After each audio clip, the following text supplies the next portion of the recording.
The Oba of Benin added a colorful mood to the year's celebration as he walks round the city center amidst cheers.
It's another Friday afternoon on independent television and radio in the city of Benin.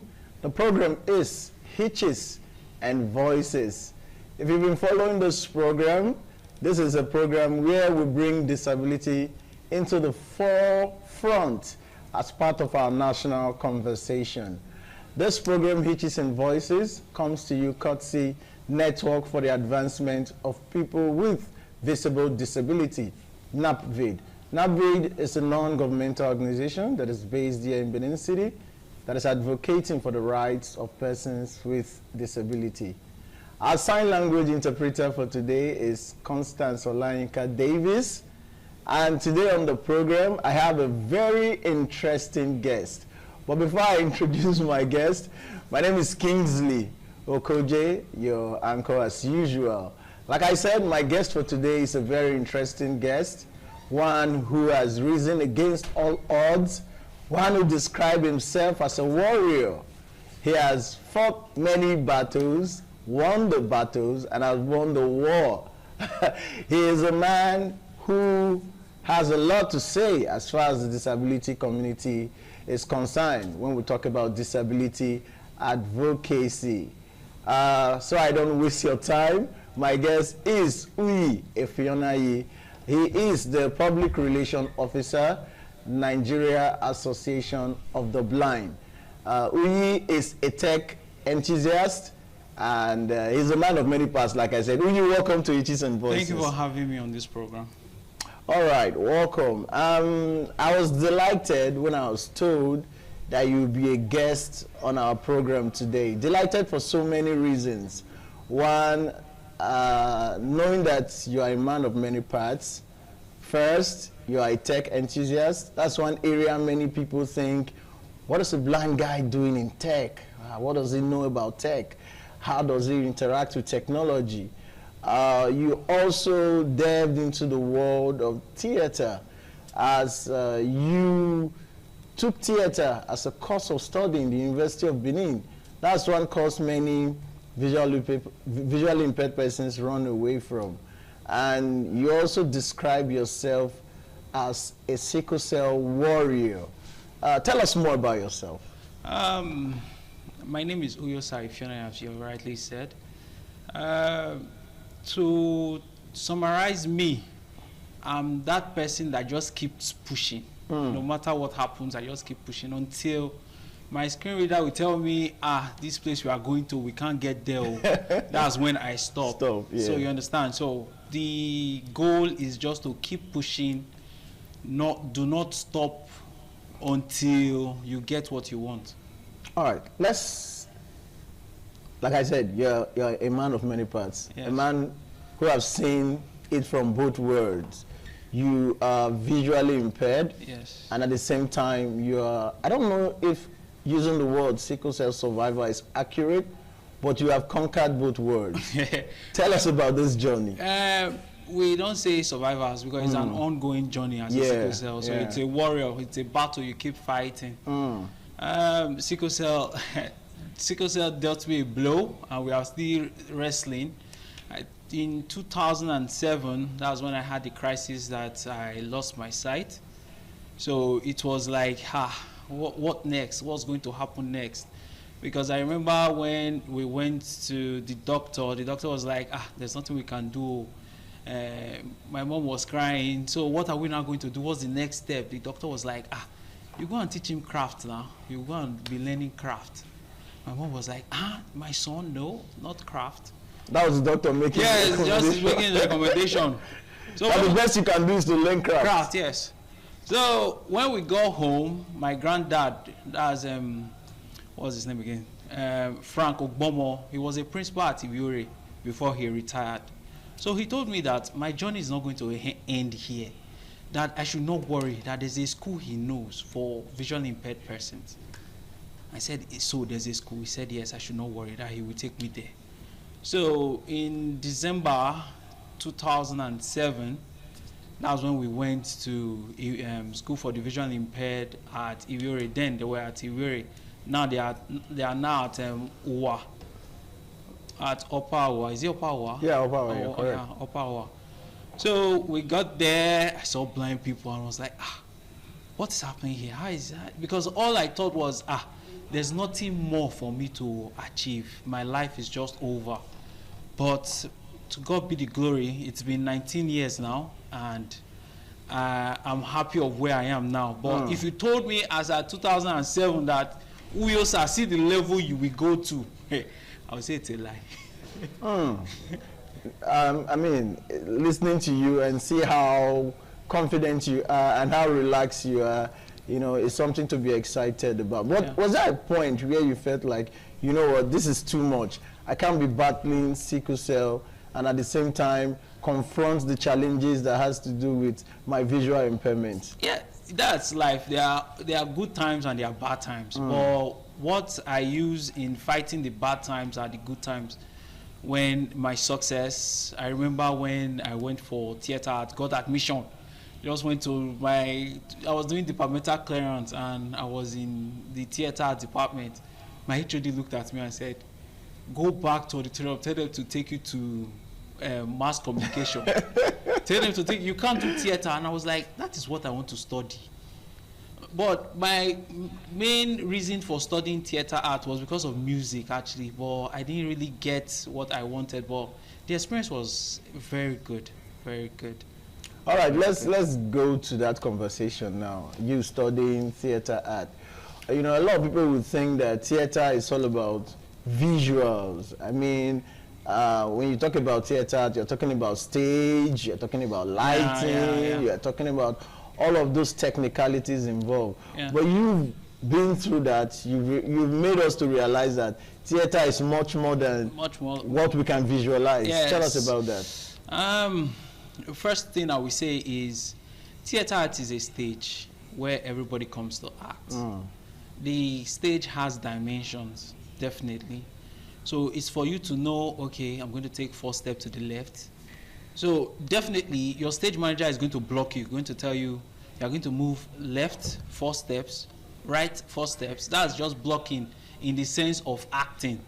Do you understand? Yeah. It doesn't need visual, you must see for you to move that 4 step, or you must see for you to sit down. You understand? So in other words, you can act in the stage play. Yes. Now, as far as I can memorize my lines, yes, I meet my director. He blocks me, tells me, okay, this is what I want you to do. I want you to move to 4 steps to the left, deliver this part of the line, move this way, deliver this part of the line, and I'm good to go.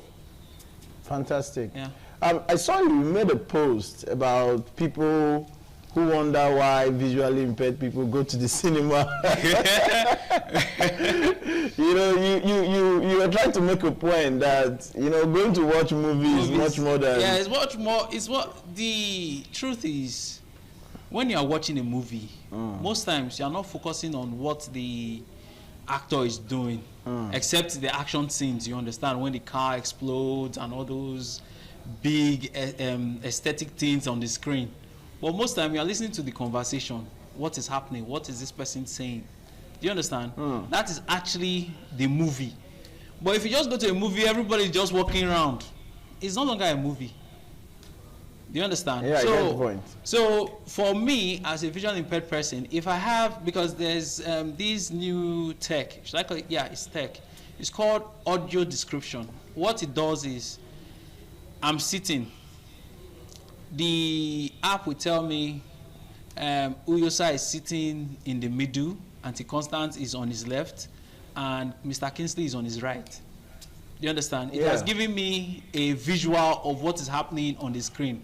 Well, I'm still listening to the conversation, but I already know that, okay, Uyosa is in the middle of Constance and Kingsley. But we're talking about a cinema experience now. Yeah, except, you know, we are still in third world. I don't usually go to cinemas. Why? Because there's no option for audio description. You mean in advanced client, these technologies are available? To your seats, there's a should I say a plug? You can plug an earpiece to it and it will be giving you audio description. Fantastic. That's what we talk about, inclusion. Yeah, inclusion. So when there are just chairs arranged for people with visual impairment. So if they come to the cinema, they just take them to that seat. Then you plug your earpiece, the movie is going on. You are following the movie at the same time. Your audio description is telling you what is happening on the screen. You understand? If I go to a cinema in Benin here now, people will wonder what I'm coming to. So I don't usually go because the experience is not like I'm having half experience. I can go and still have a full experience because I just want to be in the presence of plenty people. You understand? Yeah. But if I want to get the full experience, there's a website I get audio described movies from. So I just go there. The new movie I want to see, if it's there, if it's not there, I wait.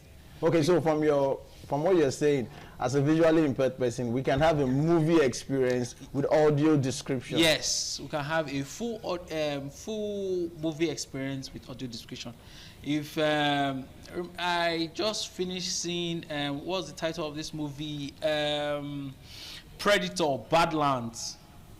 It was a movie that made a lot of buzz online. So I just finished seeing it and I enjoyed every bit of it because when they are fighting, it tells me, oh, they are kicking, they are punching, you understand? So I'm not left behind of, okay, I'm just watching, hearing the normal sounds the movies make, back, back, back, back, back. I don't know what's happening.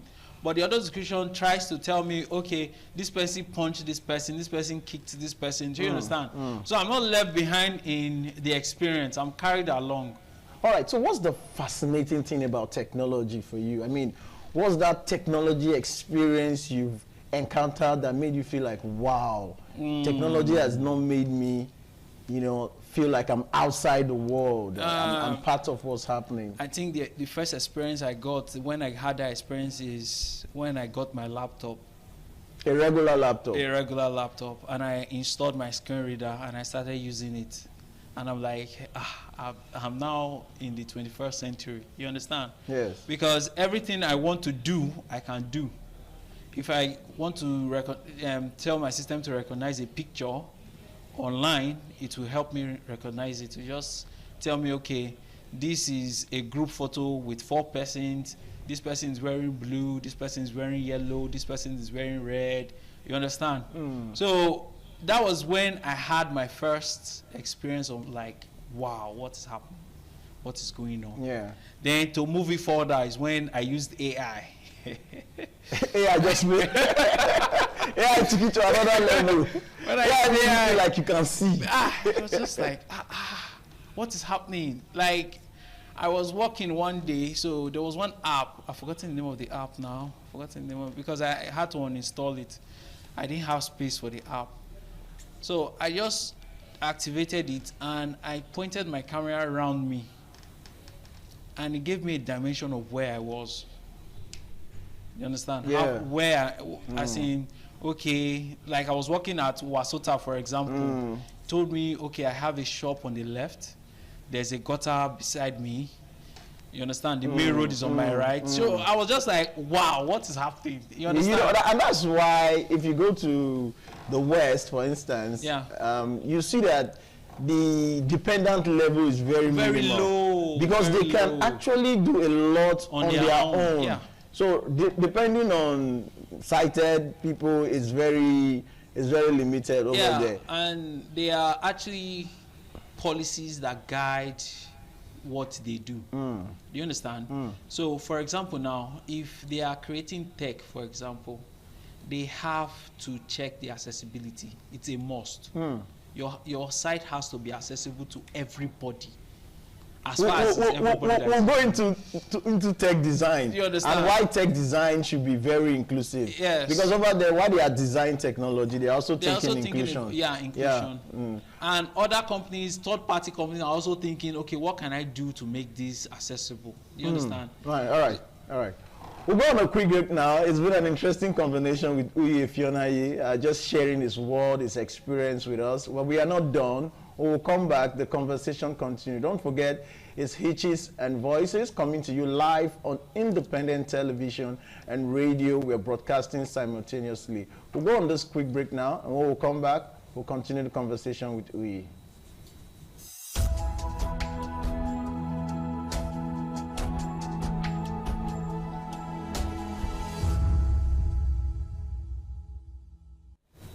All right, welcome back. The program is Hitches and Voices on independent television and radio, brought to you by NAVID.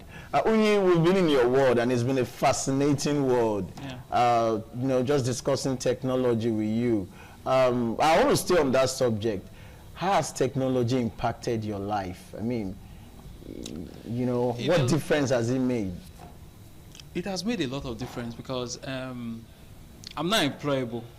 Do you understand? So now that the system has gone digital and everybody now works on their laptop, I can catch up. I can meet up. Do you understand?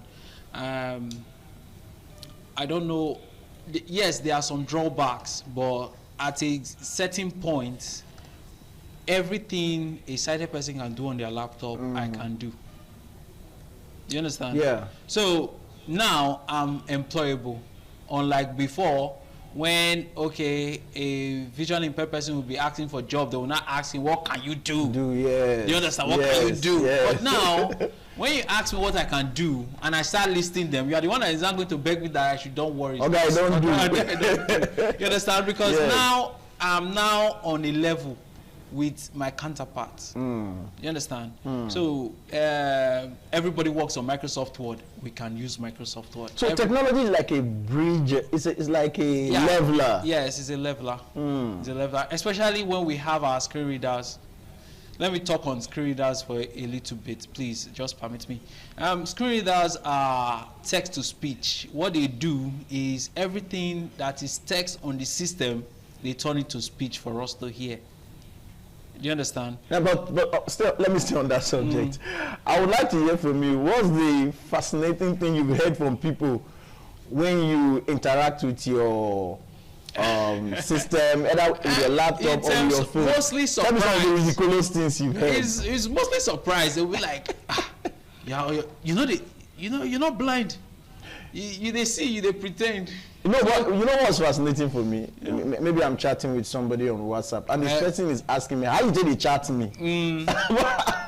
Especially most times, what I do when I'm chatting, I have an external Bluetooth keyboard, and I connect it to my phone. And me and the person we are chatting, I'm meeting him pace by pace. Oh, you understand? The guy was like, what is happening? He sends me a message, I send him back immediately. He sends me a message. There are no delays. There's no delay. The guy will not be asking, what's happening? How are you doing it? Just be like, I'm with my external keyboard working. We are chatting. You understand? When I want to chat, I just bring out my external keyboard because no time. Yeah, you made mention of the fact that, with technology, you become very employable. Yeah. Let's look at the access to technology in this part of the world. We say these things as though technology or assistive technology for persons with disability, it doesn't come cheap. Yeah, it doesn't come cheap. Yeah, these are things that are subsidized for persons with disability in other clients. Yeah. So tell us about this technology and how expensive they are. JAWS, for example, there is a robust app for everything you want to do. JAWS is just the big name on screen readers. If you want to buy JAWS now, you'll be looking at $1,000+ not even naira. Do you understand? But there's a free one, Sha. It's called NVDA. But the problem with NVDA is that it's not as holistic as JAWS. You understand? So you now have to make do with the sub one.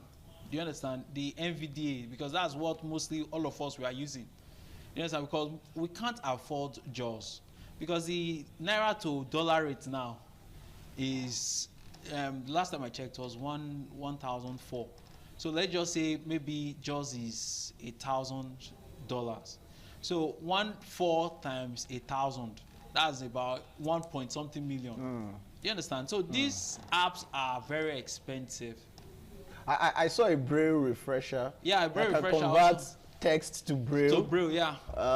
It was going for as much as £4,000. You see? And if you convert £4,000 to naira. You see, most of these apps are very expensive, but we have to make do with the ones that are cheap, and some of them are free. You understand? So beggars can't be choosers. You understand? But do you feel sad sometimes when you realize that institutions, universities that are supposed to set the pace and teach the mainstream society how to be inclusive still grapple with how to make resource materials in their campuses more accessible for persons with disability? It's sad, yes, but that's where advocacy comes in. We need to keep talking, going to schools, tell them, this is what we need. Going to the whole of Benin now does not even have a Braille embosser. Do you understand? I don't know if they have one now, but last I checked, there's no Braille embosser. What the Braille embosser does, it takes your textbooks and turns it to Braille. In the whole of Benin, we do not have one. Did you ever use the library in school? I was using these, when I was in school, there was this, what was it called though? There was a computer school inside Ugboa campus. What was the name? Something Kelly. Is it Kelly? But you never accessed the main school library? No, we were able to, no, not the main school library, no. It was this library, because this library was E. Was an E-library. Yes. So the reason I asked that question is that when they build libraries in school, making e-library more accessible for persons with disability is a leveler. Yes. Because we cannot access physical books. No, we can't access physical books. That's why I said this was the one I was able to access. But the problem I had, I was at Ekenwa campus. So I could not start transporting from Ekenwa to Ugbo campus because I want to use the library. So most times it is Google. So anything we want to read, any research we want to do, we just enter Google and start researching. So looking at the younger persons with disability or visual impairment, what would you say they can do to help themselves take advantage of what technology provides? I will advise them to keep researching, because even as I'm here now, there are more new technology coming out that were not in my time. Do you understand? So they should just keep researching. Screen reader, at least, that's a big leveler. So they should just keep researching, because every day there's a new technology coming out. So what they can do is keep to the trend. Yes, keep to the trend. You also talked about you being able to move around for the first time without anybody aiding you. That experience was very sweet. Before then, anywhere I'm going to, I just use boat. The economy situation now will not allow me use to boat, do that all the time. So you had to work. So I had to work on it. So the first time I did that was I had a meeting at Idia College. So the person I just begged someone to help me come out at Idia College, brought me out at Yarrow. So I entered a bus coming to Ugbo. On your own? Yes, on my own. So when I got to Ugbo, I started pleading with people to help me cross. All right. I wish we had more time to share this experience. But in any case, like we said, you wouldn't even have to do that if we had a GP, guide us and properly navigate our way for us. But this is a conversation for another day. Uyi, thanks for coming on Hitches and Voices. Thank you for having me. We'll do this again next Friday. I'd like to thank our listeners on radio and those who have followed us on television. Thank you for taking our time to follow us on the program Hitches and Voices. My name is Kingsley Okoje, saying spot the hitch and be a voice. Goodbye.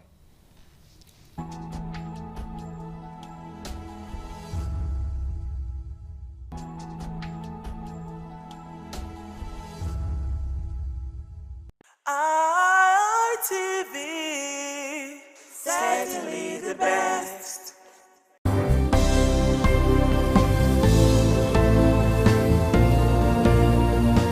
Thank you very much for joining us on the program Healthy Living. What is the kidney? The kidney is an excretory organ in the body, which is for metabolism. Tuberculosis affects many organs in the body, but the common ones it usually affects is the lungs. Epilepsy is a neurological problem. Okay. It is an injury in the brain which causes someone to begin to convulse, to go into fits. It is curable, but the cure is a long-term thing. If you eat well and avoid those risk factors that will make your immunity to be down, then the risk of contracting tuberculosis will be reduced. If you're healthy, then you're wealthy.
ITV, certainly the best.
TV, certainly the best.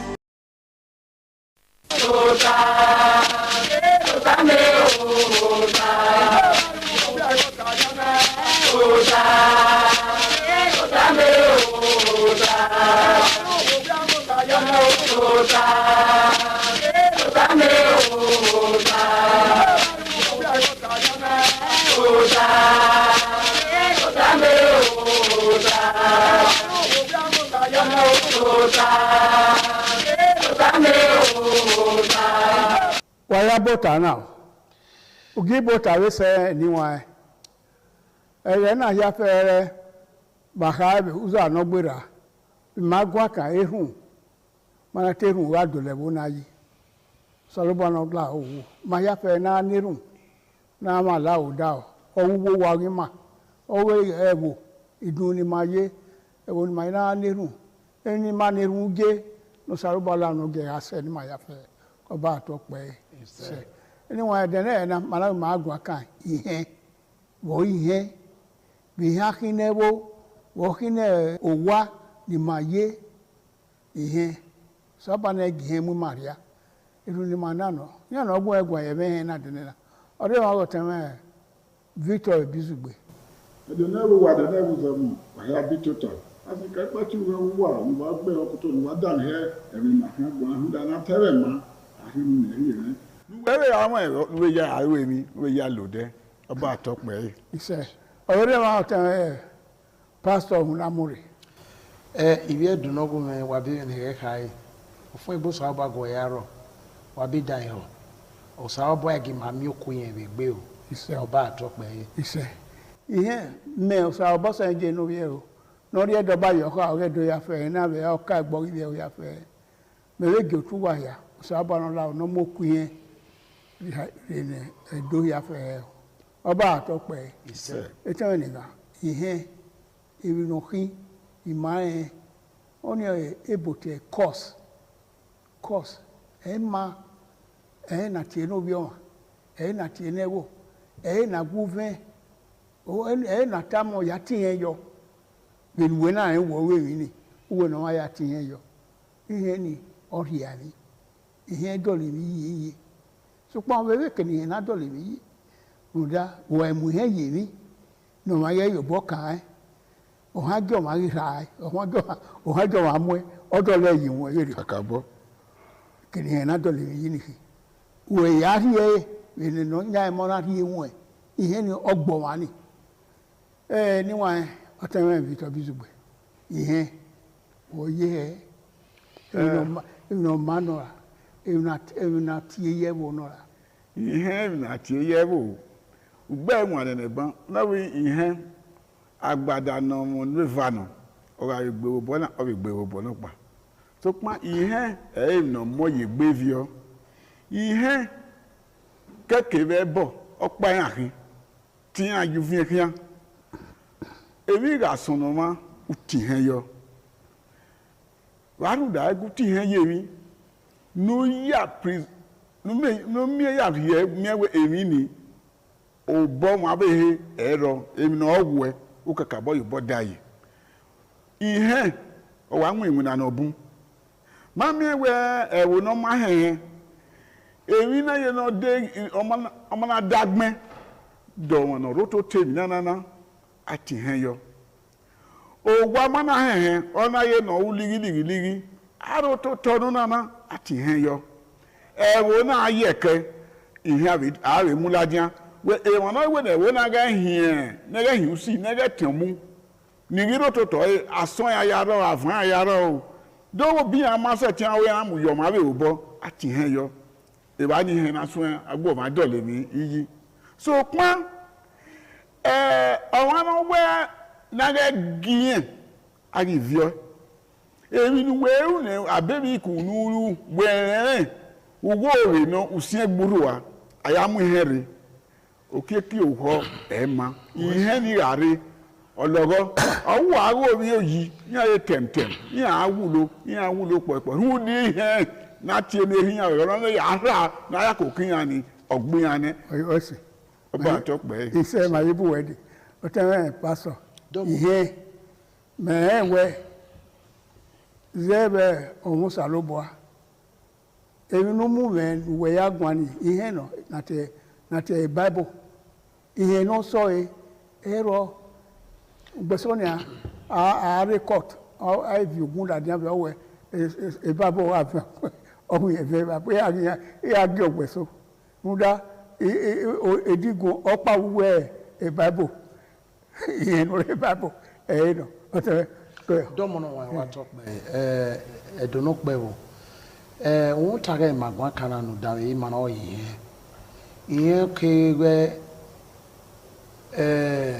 oriaki na mie iriaki na mie bi ihe ke oho na te repercussion no olowo ma no le lo ko yan no da wa nyise afia gbelele yan wa ho iyen lele yan e ba no salo bana ka bu we bi no wa we iyen ye yoto aro ke bu we zokpa eri afia gbe we roto afia gbe ke bi yen we zokpa wa we mi yen umie wa we mi erun ebi afia gbe o we mi afia gbe bere ri mata ba be bi no wa o salo bo ayagbona je onwe iyen ilele ya fe no na te 10 commandment no ile ori gbe ni no ro iyen ora okike thou shalt not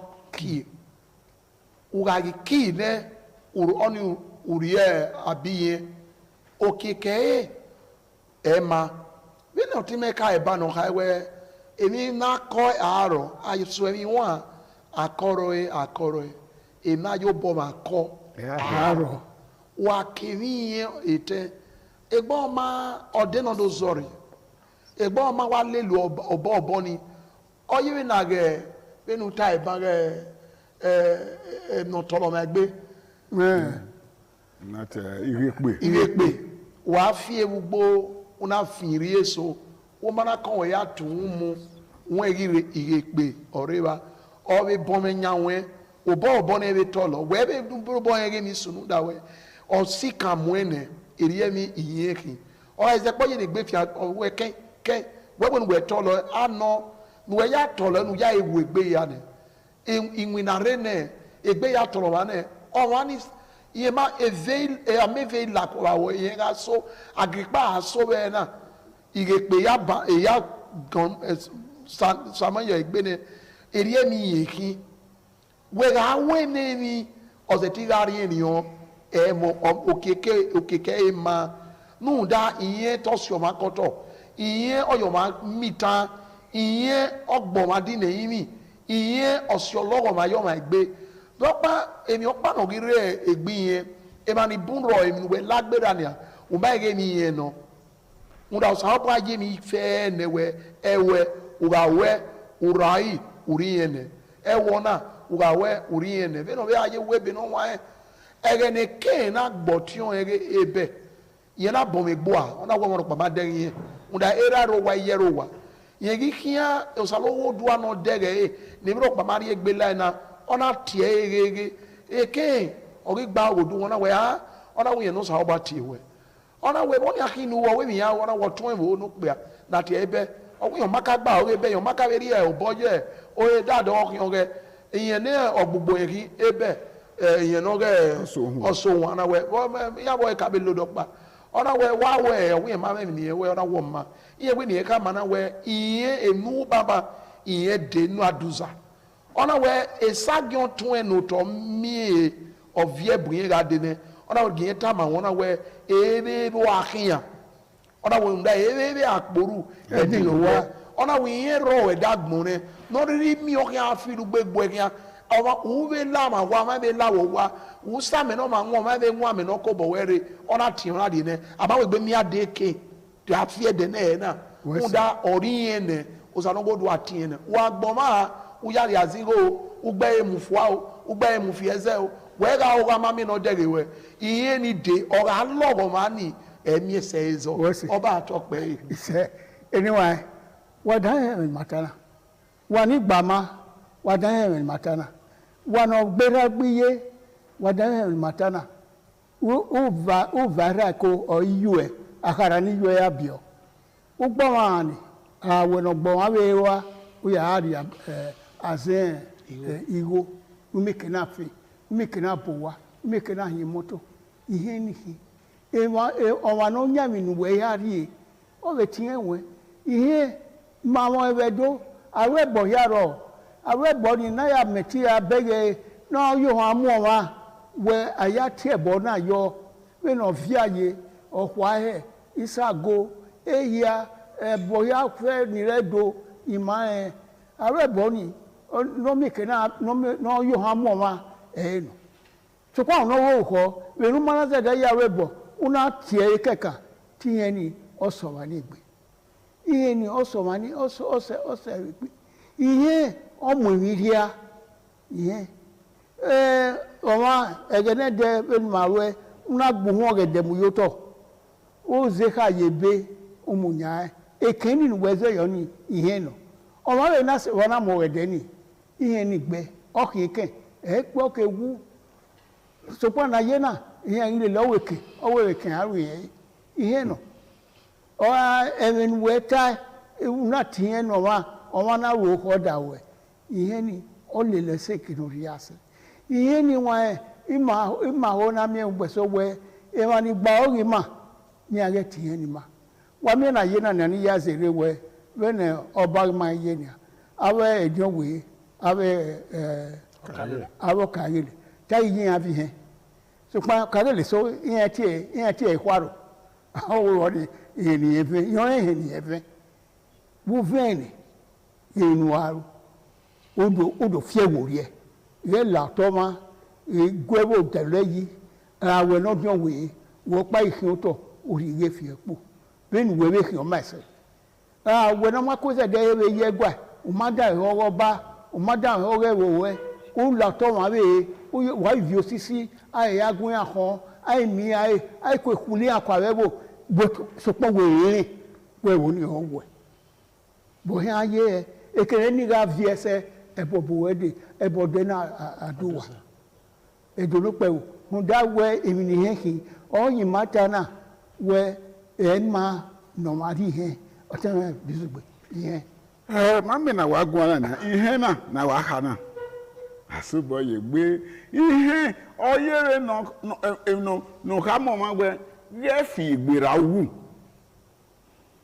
nebute SSS o da we yi nu we hu da e ma so wa re wo owi atuba gbebo mu eyeli we ni ra ri to ya atubero wa mu ogbe ori wa o ga kian so pon be ni amana ra we ya amana du o yi hu da we etigu we ara mewe ya ma we ropo na gbin abere o we na ba ya ogi asin de mi na ya sin ka ni gbin ya ti hen mara gele we na ni mari o ya yi na o ya ti hen yo mami ihe ona be mu eyo we negi o ma iwe eri gbera ekenu pe ise o to na we 50 by 100 we wo pa wa ọmọ be roruwa uya mu 100 by 100 or 150 uya mu no nya nu we fi obo yi ni e se ti go esin hu di go ego ebi no kan ya ki eke ori he o ti he no ori oni no kan abe ho no gwa lo wa no wa be mi ku ni e kan si eyo wa we ga ti e ogwa le mi ami ewo won gbege awe no de o eze po ye wo kokko ilukuluku gbodo akun egbemu okun egbemu nu we ihe ni oroyo egbene o ga fe pe yen do kin o kin adu we ya ere o ma na te o ze pe awe ye ti ladan wo wa hu da be ku no ru ihe oyo egbene o ma ko ma no we mi no ma ai be okeka we we no aye awe me ne ga ya bo won adogun na yimia ara yimia abese ti be kihe gburi egbe ba edo yimia yo ne bowe no re be no ho awe u ya confess why make a confessional statement ya mi eku masalobua osabo yabowe eri obe ye o ma no we ni ihe na oyo wa ni la egbe ni ona do mi ekwe ona kiegwiri egbebo awe se ha o we fo egbere hu do ni o ke ni ma yo bo wo we ya le ni he ma ke ni ma de yegbegbe hu da e na yegbevio igbano e legbe wi o ma ko wa no ga we sarieti ni o ma wu ya ri awo o wu ya dolewo yi e tinari enu we ni we na ya dolewo yi ihe wa esike edugboru we ye ara owo mo na wa bebi ku una fi aito una ari ya webo e we ri ropa so pa o ma ni na fi gbogbo yi do ne ra o na samo go ba meze awe ho kankan we ri on gbe iguma gbe kankan ihe kan na we gbe oba atokpe ihe magwaka ni wa we no da yi mana we fi oboyo gbido urie ni eso na owu e urie ge owu we mu la wa uduro mu ya no wa no nya na aso a o ya ri amami wa we ebode uda ihe ofian utome ona te so mi pi ya gboso won wo owo kigbesi ya gboso no ama imanibu yan wa pa ma ka wo yan gbele yan o but ni bu wo yan fi obo yido o yan ro no ma keke eduna iye emi no emi he e na mi we ni wa egenede ka sunu yo via sunu yo kwa eba sunu ye bonibu ti yara muwe na miewe omo ma ro ho wa gele ya ti ani yemi omo no we mi ni iye na fe wo waro lo ma ne do ma ri oko aya bi yen oni emani me a wera me ya o bi yen gbeso owo ko na owo fi owo yo ha owo ma fi owo yo ha we do bi yen eso we yen gele fi owo yo ha abidu we bẹ̀rẹ̀ mi wẹ̀ èmi ni ma ọmọrùn wa fúndà ọmọ ìnùbẹ̀ kí ládìá ilé náà yà wà àánú yà kó wẹ̀ ọ̀rẹ́ àwà àhó ni ọ̀rọ̀ àwà ìyẹn náà ni wọ́n ẹ̀ mi ò wẹ̀ ọ̀sẹ̀ ẹ̀ wẹ̀ tó bú ọ náà wò kọ́ àfihàn ọ̀nà fi wẹ̀ ọ̀rọ̀ ọ̀nà fi hàn tọ́ mi lẹ́yìn àbá rẹ̀ dàgbé ya ìyẹn ẹ̀ máa ẹ̀ rìnrìn sí kẹgbẹ́ ẹ̀ rìnrìn sí kẹgbẹ́ sọpá wo bo we ni kata si ihe odo le mi yi eje mi ria eje bo ria we ewe ọ̀rọ̀ no we na le mi no wa dun ai we so we genede de koko wo wa ru emi no ria oke polo oteka o wa aziba o wa de koko o de ko oteka awa no iye so we ro ai we ru e ba fa o mi no si e ni dade wo radio na ma me e mama ni o me no si e na mi we iyan ilu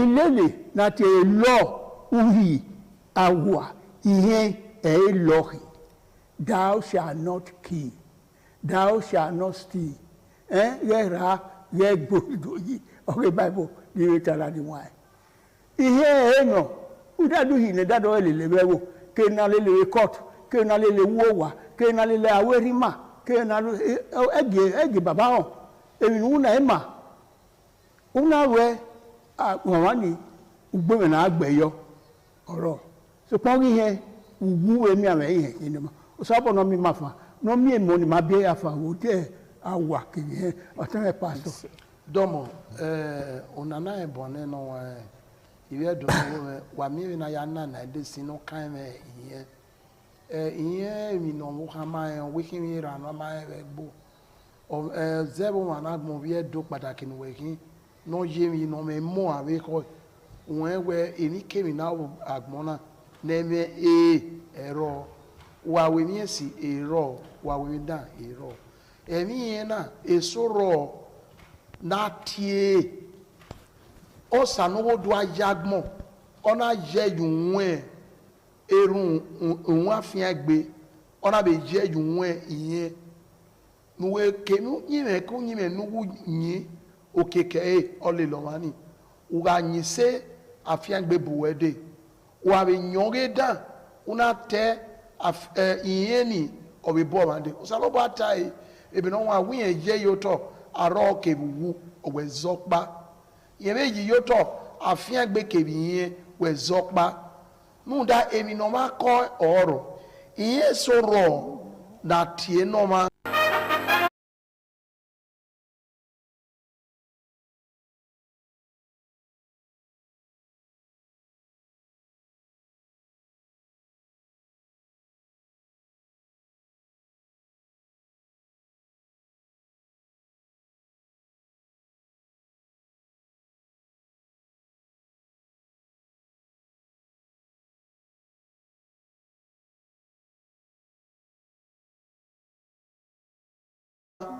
wawe esoro na ya bu agbon to agbon oro ugawe uyegbe vio eso yiye ya bu ebo beneri mata eba aimogo wegbo aiwogo beze aiwogo gaba bi eso iye no ebe soro na mego akwo mi awona ya gwa luto e ara iwe na weto we mi ye ugbeso ko fi owe yuwa awe owe mi ye ibi ehun mi a odo ehun mi nda oleba ene odo bo yawe mi agwa na ni iye olawa ni ado awon mi wewewe ama eweri omo wa de fe dokma emi wa sunu emi yon lawa atae yo to ni aya rile owani aya rile eboni aya rile unwotagbon leno saloba rile unwotagbon na orile sonya unwiye ugawu bene ni mata ibe no wa be oya yebota thou shall not ugawu iye le lo mani wa be we mi esi afiangbe le lo ebe soro na osaloba wa afiangbe mu de ni esi ni ewu yen ga mi mi ko no ro emi o ko emi yekin e ma fiangbe be kin da do bonu ri fie mi ge orewe iye na ya hwe iye nu we zeseyi aya ebu edowe igwe gbe ta iye nu zeseyi iye nu we ya hwe kwa aya ebu edowe oyo mana oyo we na ge oba no regbedia oji no regbedia awe na ede kotwe we re seba ave bu edebe yo we edowe na ave mu ezo na be gu ori mari e ma we ta fan for ye regbedia ni ologo ma ni ye lele gian ede na iwa wewe aze yoyoyo ejoji kai we ofo for ya gbewa ede de agi mi won se na la ona zobo mi miye nunda okeke oho e ma wese anyway na zobo bi kokoro ko ma edoro pewo wa mi eni ni buro ni he si yebo ologo wa ni he si yebo obo sense o ki ma zobo wo na mi we ihe osaba no eje mu eworia awanorebo uyinaji ya se gbabe ave politician ni se boyo otesogebo iya ori we ni he se eminu we inu auna won le lo je nu na tala won mu we iye ke aya re ma we nu wa re ma osaba roju wa ya ma supa aiwe lo de mata o ligi norona emi orusin na ye na ni bana wala gbogbo le mana uwa mi ni abi ode not odo awa ari owebe awa bi o si afio da e moni re owebe ni die ni emi no kin awa fi han lawo ari te de mi sowo awuna mu go rakire ihe we ni we to bo no woni ibi weru ni so ihe ewe waru ni no ri o si lade we na muwe iwo na ayo we no wani mara me no ro e wa ge he ihe ni ki eni ya ke ni wa e bo na wa la wo abe o te se ge wa ru so no i khose na wari no wari he we no aru no man na ne no when I saw John Ebo yo gwe John Fio boye o ve o keke are mu na be o ya mu na wa so a ori ni anyway kan ya wese do no pewo na la wona ye we na we mi o we na teme ma no ma mi ori o ebuku na la wo re iye ma be gbe o se mi ame osuwu osu ipapa o si ologo ma yo wa na la na yo bi ma si emi ni bi ibi o hadori oja ebo keke ọba àtọpẹ iṣẹ́ ọtẹmẹ. ihe ẹ̀yìn ọmọ ayé gbẹ́dẹ́dẹ́gbẹ́ ọwẹ́ ònùnáyà tì hẹ́n ìrẹ́yẹ ònùnáyà tì mí àrẹ ẹ̀tẹ́ ònùná àti yàrá ìbáyé húdọ̀ ní ìkẹ́kọ̀ọ́ náà yìí òpá ẹ̀yìn kù wàgì máa lẹ̀ ní hẹ́n húdà wẹ̀rẹ́ ìgbọ̀n rẹ̀ bọ̀ kí ẹ̀ lè gbé wí ọ̀wọ́n náà lè gbé mi nínú ọ̀rọ̀ àríwẹ́ ọ̀rọ̀ akọ̀ kìkìẹ́ ọ̀sẹ̀ tí àárín ẹ̀dín ẹ̀bẹ̀dẹ̀ náà náà àpẹ̀ àfi ìwé rẹ̀ náà ọ̀rọ̀ àrí ẹ̀ẹ́dọ̀pá ẹ̀gúwá bí ma gèsè gba ìdí tó kù ìtúwẹ́ wàhálà ìbí náà mi hàn náà ìtúwẹ́ àrí ìbọnì rẹ̀ ìkábẹ́tò ìtúwẹ́ mọ̀ ìwé rẹ̀ ìgòsà ọba àtọ́pẹ́. mẹ eniwọn mẹ tue agbọnyafẹ keniri yẹ kọfia keniri yẹ kori ọhún o dẹ kẹyafẹ ọsàlọbàrà wo nọmú hẹrẹ nù dáadẹ bò yafẹ ọba àtọ́pẹ́.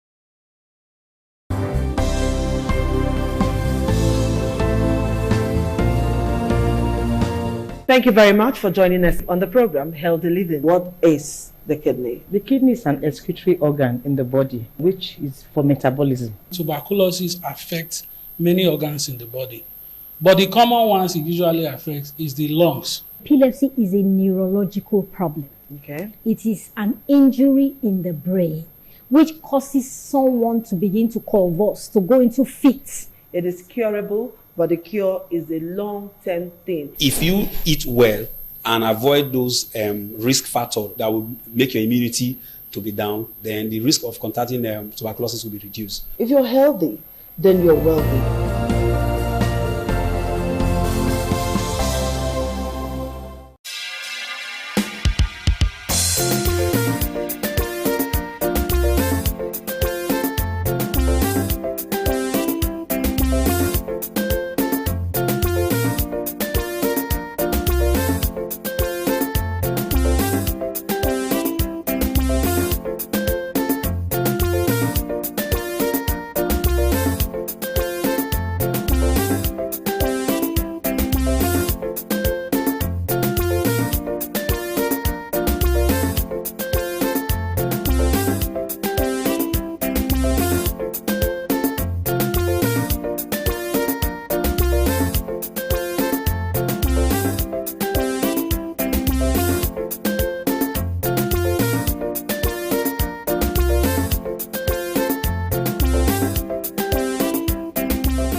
ITV, certainly the best.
Thank you very much for joining us on the program, Healthy Living. What is the kidney? The kidney is an excretory organ in the body, which is for metabolism. Tuberculosis affects many organs in the body, but the common ones it usually affects is the lungs. Epilepsy is a neurological problem. Okay. It is an injury in the brain which causes someone to begin to convulse, to go into fits. It is curable, but the cure is a long-term thing. If you eat well and avoid those risk factors that will make your immunity to be down, then the risk of contracting tuberculosis will be reduced. If you're healthy, then you're wealthy.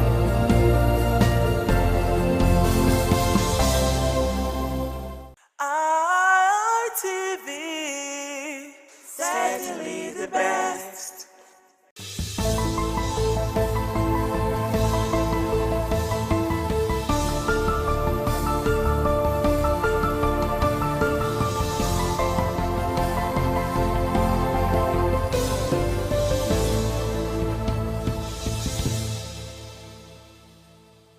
One of the things that define us as Africans is our way of life, which is communal living. Now, this is one thing that makes us different from other, people of the world. Okay, Africans are known to be communal in nature.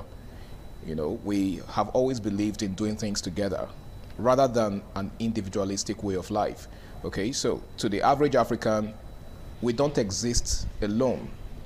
We depend on one another for one or two things. Okay, we've always had this communal and familial mindset. So as far as the average African is concerned, we need each other. Now that's basically what makes us Africans. Now, if you take a look at today's world, a whole lot is changing about us Africans. And one of those things that are changing is the fact that we are no longer the communal kind of people that we once were. So nowadays you see people living individualistically. Back in the day, it used to be a responsibility of the public to raise a child. But nowadays you have situations where, every family is just concerned and preoccupied with their own personal affairs alone. You could see somebody going astray, see a child going astray, and you look the other way. That is not our way of life. How did we get to this point? Now that's exactly what we're going to be discussing today on Flipside on Independent Television, reaching you live from the city of Benin. Now Flipside, for those who are just joining us for the first time, is a unique show that pinpoints major issues in the society, pressing issues that affect us as a people, social cultural issues. It comes your way every Wednesday from 1:30 till 2 o'clock. My name is Harry Aigbo J, and of course it's always a pleasure to have you join me on the show. Now today I'm not alone. I've got a longtime friend, someone who has really not been on board for quite a while. He's been away for a long time, but I'm glad he's back here now. He's a public affairs analyst, and he's someone who has so much to say when it comes to our identity as Africans. He goes by the name of Omorogbe Edosere.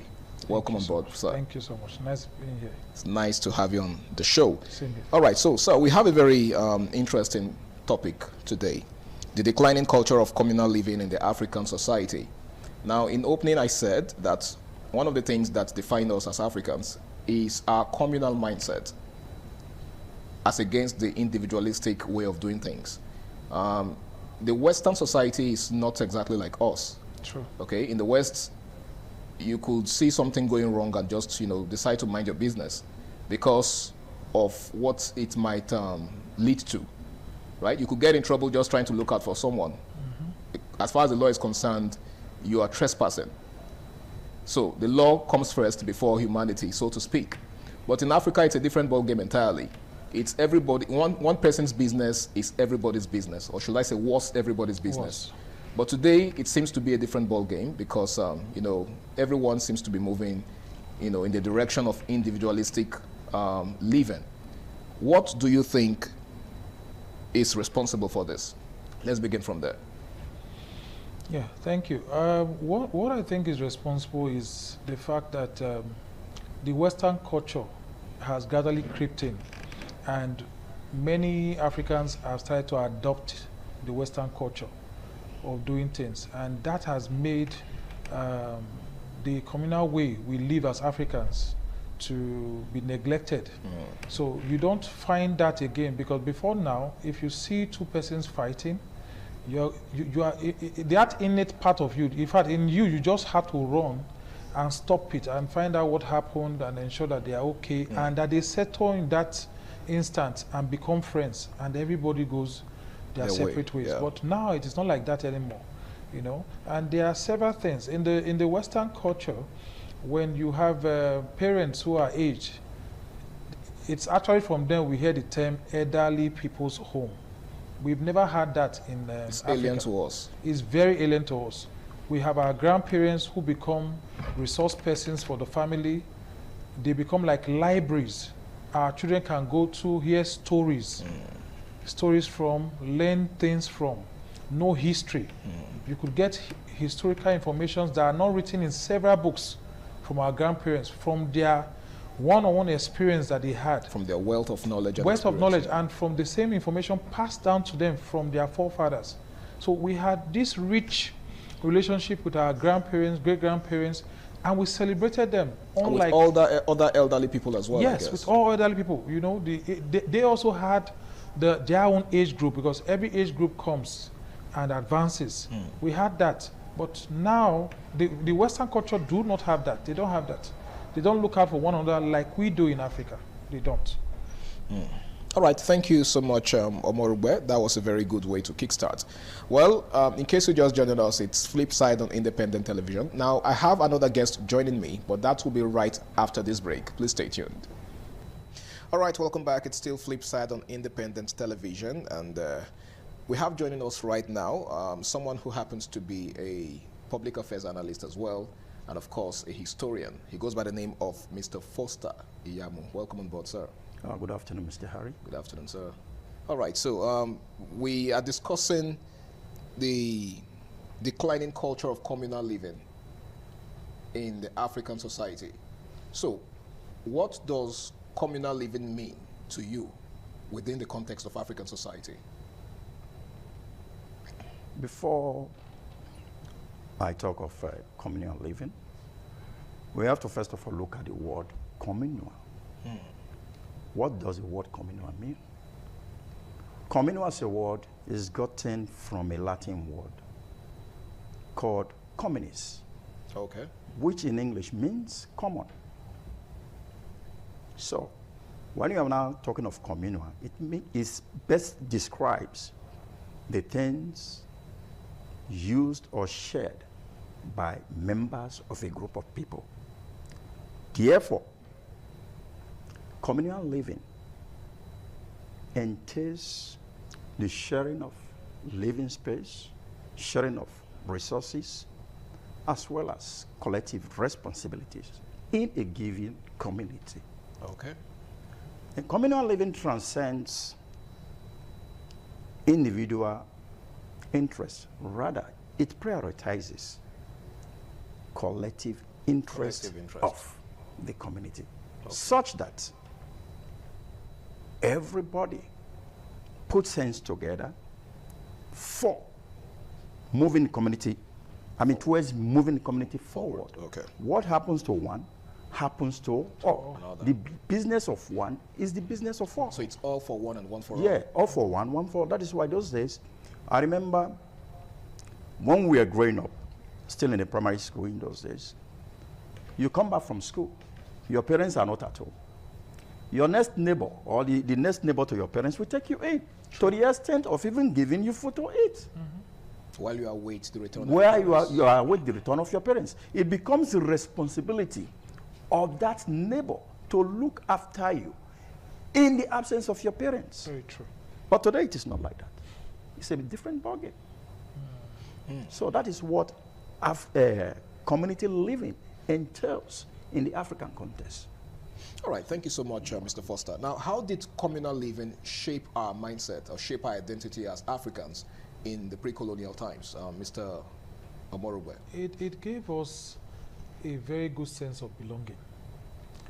We had a lot of confidence in the way we do things. We achieved a lot of things as at then. We had better crops, we had good farmlands, we had workforce, we had, our social life was very balanced as at then. We have things that we pride in. things that we pride in, like we talked about when you have age groups, every member of the community is part of an age group. Okay. You get to a particular age, you are welcomed into that age group. It is something you look forward to. It is celebrated. It's a thing of joy and pride. I saw pictures of my own father with the day he did his own. It's a thing of joy. We had that. And that helped us have this synergy that there was safety in the village, in the community. If there's anything that happens to someone, he has gone to the village, he has not come back, there are specific parts of the community, the youths, Igbama, that will go out to look for that person to ensure that More that like person, a search team. Yes, a search team. It was well structured, very, very structured. Like I said, then in some parts of the East, most parts of the East, there are age groups that will come together. Once you are of age and you are now in that age group, they will all come together to build you a house. It's a culture there. Once you are at a certain age, the other age group members will come and build you a house free of charge. You also will be part of building for someone else that becomes of age. So you could see how beautiful that is. And this would in turn aid development. Of course. So it means every youth in that community that has come to that certain age group has a house that was gotten effortlessly with joy. It is something they did with joy. Okay. So that will bring development to such a community and confidence in everything that they do in that community. All right, so what roles, I'm asking you this now, Mr. Foster, what roles did extended families play in sustaining communal values? Because one of the things that define us as Africans are our values. Yeah. The things we hold dear, you know, our morals, the things that, you know, set us apart from other people of the world, okay? There are certain things that, you know, Africans are known for. For example, there are certain things that are allowed in the Western world, but here in Africa, it's a different ballgame. They are not allowed. Yeah. So how did extended families, you know, what role did extended families play in sustaining these values? First of all, in the African setting, as far as I know, we had nothing like extended families. We saw ourselves as one. Okay. I mean, extended families as against the nuclear family that has to do with, you know, yes, father, mother, I understand what you're talking about. Like, for example, my father's brother's children, we don't refer to them as our cousins. True. In the African setting, we hadn't any word for cousins. Okay. It is my brother or my sister. The highest you can do is to say, oh, my brother's son or my brother's daughter. That's or my, when just, trying to be specific. Yes, just like that. Otherwise, we had brothers and sisters that we called ourselves. Very true. Octavian. So whatever we are doing, it's for the interest of the general family at large, not for that particular nuclear family. True. Okay. Like I'm, for example, I stayed with my maternal grandparents for a period of 10 years. So I didn't see it as if I was living with my grandparents. I saw it as if I was living with my grandparents. And people in the area saw me as the last child of my grandparents. And meanwhile, I was a grandchild to them. Very true. So, and I learned from them. Most of the things I know today, I learned from my paternal and my maternal grandparents. So when you are talking of extended families, like I said before, we never had such a word to describe any member of our family. We are all one. A family. We are a family. That is why you see, those days when we are living in a communal lifestyle, if a particular family is not doing well, you see some members of the so-called extended family now can pick 1 or 2 children from that family to train them up, raise them like their own, for their parents. But today, it's a different ballgame. Okay, I would like to ask you this, Mr. Morugbe. Do you think, just like the scripture says, that the love of many has waxed cold? Is it that the love that used to exist amongst family members in the days of old are no longer, it's no longer there? Is it that family members no longer care so much about one another like they used to do? Because it seems like there's a paradigm shift from the norm in those days to what we have today. Nowadays, I can't even imagine a family member or an extended family taking up the responsibility of raising a child belonging to maybe one of the siblings. So what do you think is responsible for this? I think a lot of things is responsible. There's been insincerity has crept in, segregation. This child is not my direct child, it's my brother's child, but it's not my direct child. And when we are planning for my children, I don't plan for that particular child as I would have done if it was my own, as it was in the time, like he was saying. It is true. These things have come in. Insincerity, certain evils. These things have come in. Insincerity, certain evils, certain wrongs that happened, no forgiveness and stuff like that has made it difficult for children to freely go visit, even stay during holidays. Before now, like he said, you could go visit grandparents, take your children to meet them during the holidays, and they stay there, they learn a lot of things. And in schools, they were asked to write about their holidays, and you see them writing about the beautiful times they had with their grandparents. It was fun to read those stories. But now, I doubt if you have such. I doubt. So it's very difficult now to take. There's a story we had before of a girl that I don't know if it was the Middle Belt or the North, that she was being taken from the parents to assist her for school, and something happened. Yes. So anyone who hears that now becomes more cautious to release his or her child. Okay. Because of what they've heard. So these issues that have started to creep in has made it difficult for that. So everyone now has resorted to survival mode. Let me protect my own at all costs and ensure no harm comes to my own. All right, thank you so much, Mr. Omorugbe. Now, I would like to ask you this, Mr. Foster. Do you think Western education has a role to play in this? Yes. Western education has a role to play in that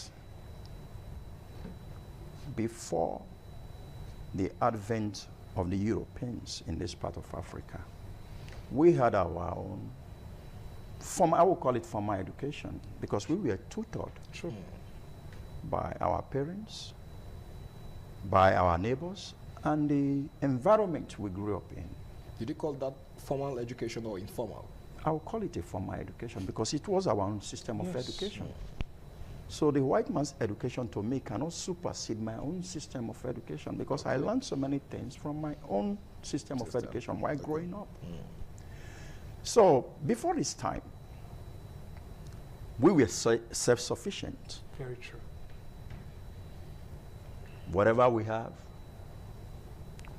we take it and appreciate it. But when the Western education came, it now transcended to the pursuit of careers. Certificates. I want to be identified that yes, I have so and so certificate. I'm in so and so position. But before the Western education, it was not like that. We were mostly on equal basis. Why? There was a ground for that. Because we were an agrarian society. And don't forget, it was the discovery of agriculture that led to tribes coming together to come and form communities. You understand? So from there, industrial revolution came. Then colonialism came because of the raw materials the white man they needed for their industries.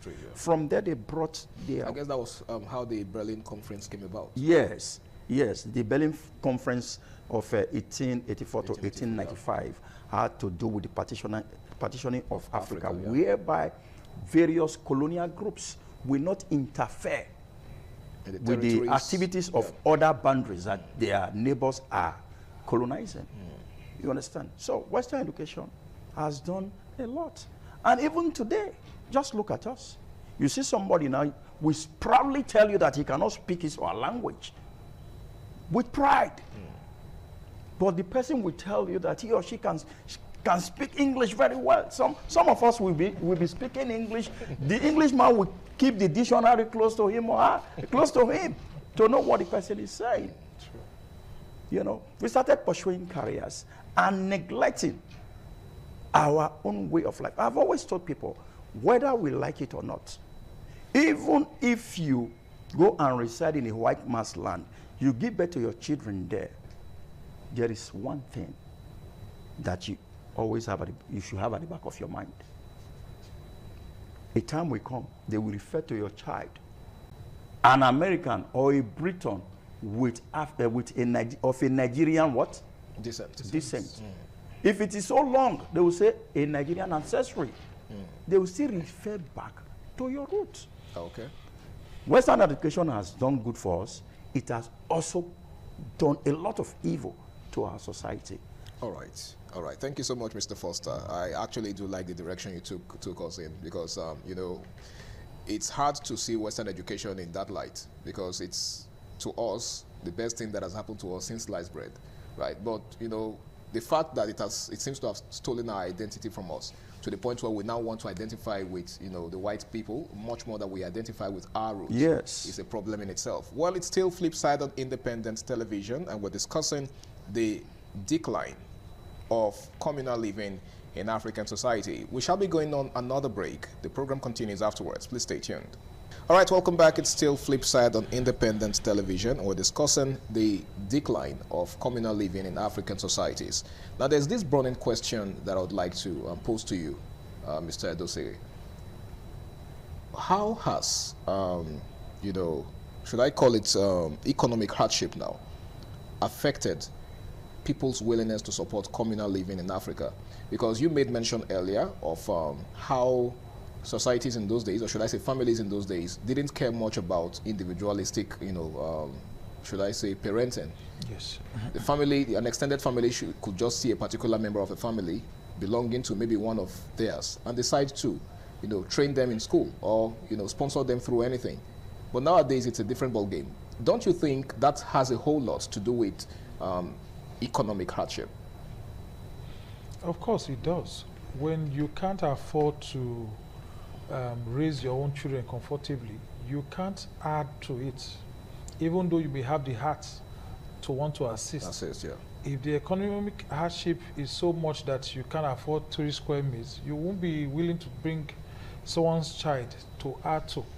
Because now you cut your coat according to your cloth, not the size anymore. So it has a lot to do with it. Okay. It has a lot to do with it. But what do you think is the factor responsible for that? Do you think it has anything to do with colonialism or westernization?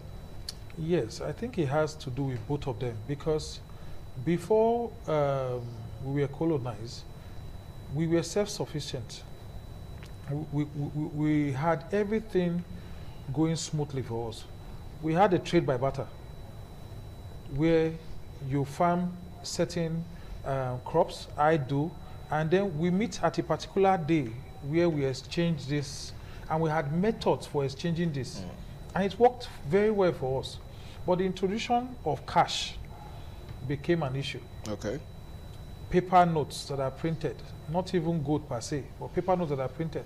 So everyone's attention is now. But don't you think that in a way has aided transactions, like trade? Because now we have definite means of exchange. But you know, in those days it was, I don't know, did we actually have definite means of exchange? Like, you know, I want something that you have, and you want something that I have, but they are not equal in value. No, they value them. Okay. Before the exchange is made. Okay. So whatever you are going to exchange, then the Carthaginians will now come out. Then the Carthaginians will now come out and put their own goods alongside side by side that of the Romans. The Romans will come and weigh them.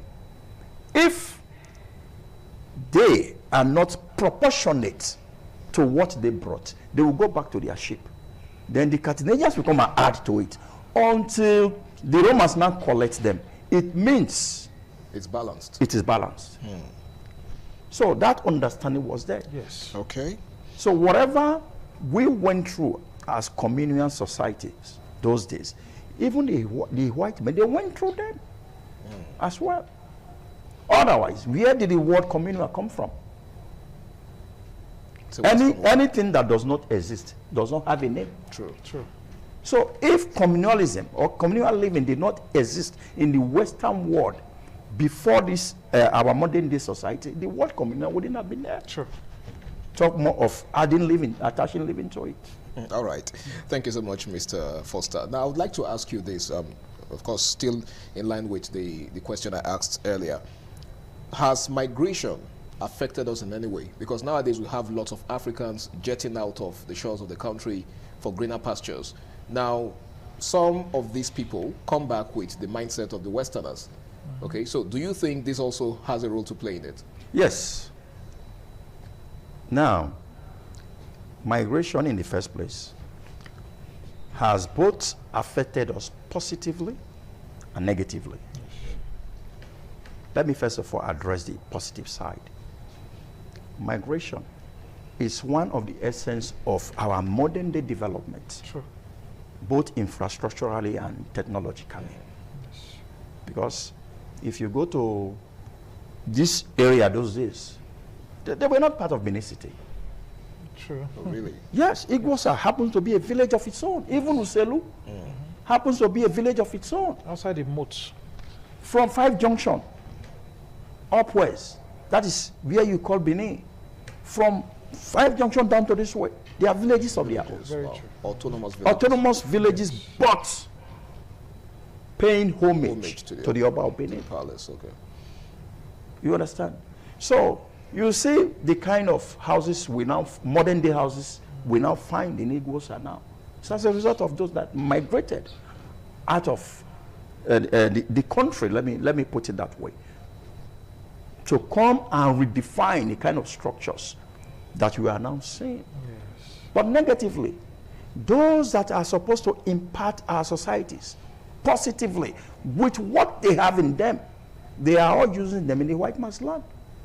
And at the end of the day, when they now become old and useless to the society, they want to return back home. And by then it's to impart us with what? Nothing. So migration has done a lot for us. Like I said before, both positively and negatively. If you go to look at the way doctors, our medical doctors, they are migrating from this country. Doing so well. Brain drain. Like one of my friends, I even said it this morning, who was a professor, a full-fledged professor in Uniben University of Benin. About 3 years ago, himself and his family, they relocated to Canada, living with the knowledge. Yes, wealth of knowledge. The wealth of knowledge he has with him to go and impart those knowledge on the Canadians instead of Nigerians. Then look at doctors as well. At the time, the chairman of doctors in UBTH, he happened to be my set mate at Adolo College. He migrated to Canada as well. Today, doctors are crying. Hospitals are crying. Shortage of doctors. So, in a nutshell, you are examining the positive and negative side of yes, migration. Side by side. Okay. That is why you see today now, instead of doctors to attend to you immediately, even if it's a case of emergency, they will start using what is called a delay tactics because there are no doctors on ground. You see somebody going outside to start making calls that they have an emergency. But before now, it was not like that. Like consultants on ground. Yeah, consultants on ground. I remember when I broke my leg in 1985. I was in class 2 in the secondary school. They rushed me to UBTH. They took me to the casualty section. Before you knew it, doctors and nurses, they were all around rallied around you. You know. So, all right, that's actually something that calls for serious concern because if this continues, only God knows what the future holds for us. Now let's examine the role of should I say the erosion of communal living affected the care for elderly and vulnerable. He made mention of elderly people's homes, how that the fact that we no longer have the interest of one another at heart is now beginning to tell on the elderly ones amongst us. You know, in those days, when a person grows to a certain age, you know, just the same way it is with a child, he or she becomes the responsibility of, you know, everyone. and then I think in Benin we'll say Iye, and all of that. But nowadays it seems like we barely even have respect or have regard for elderly people anymore. And elderly people are sole responsibilities of their children. Whereas there are people around who could also be of help in taking care of them, but they barely care. Why do you think that is? It's still the same Western influence. Because it was a thing of joy where we had, in fact, we had grandparents who lived longer, 90, 110, 120 years. And it was a thing of joy to go visit them when you were not in school. And they always had relatives around them. Always had relatives around them. There were never times where grandparents, these are EAs and grandfathers, were alone in the house.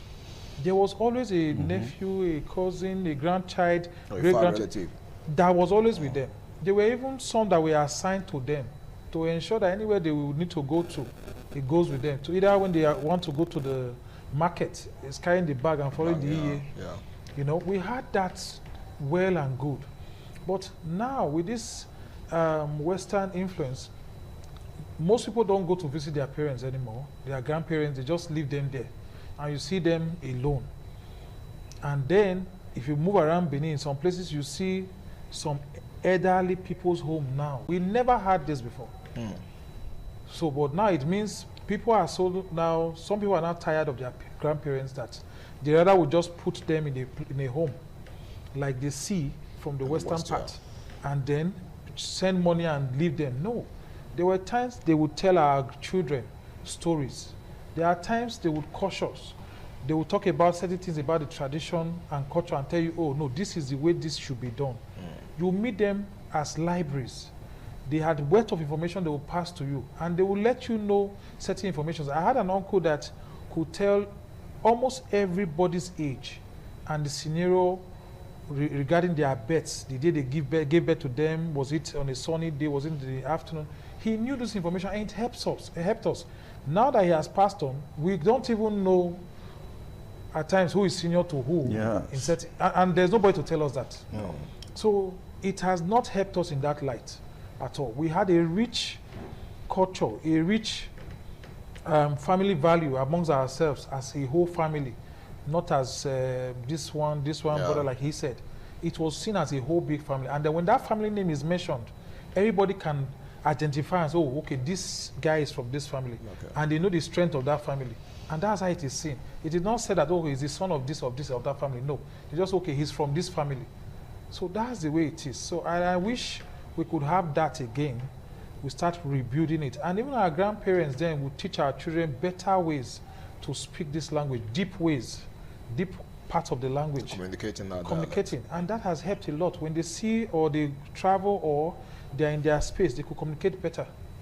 Okay. Yes, they could communicate better. Not like now that, like he said, some can't even speak the basis.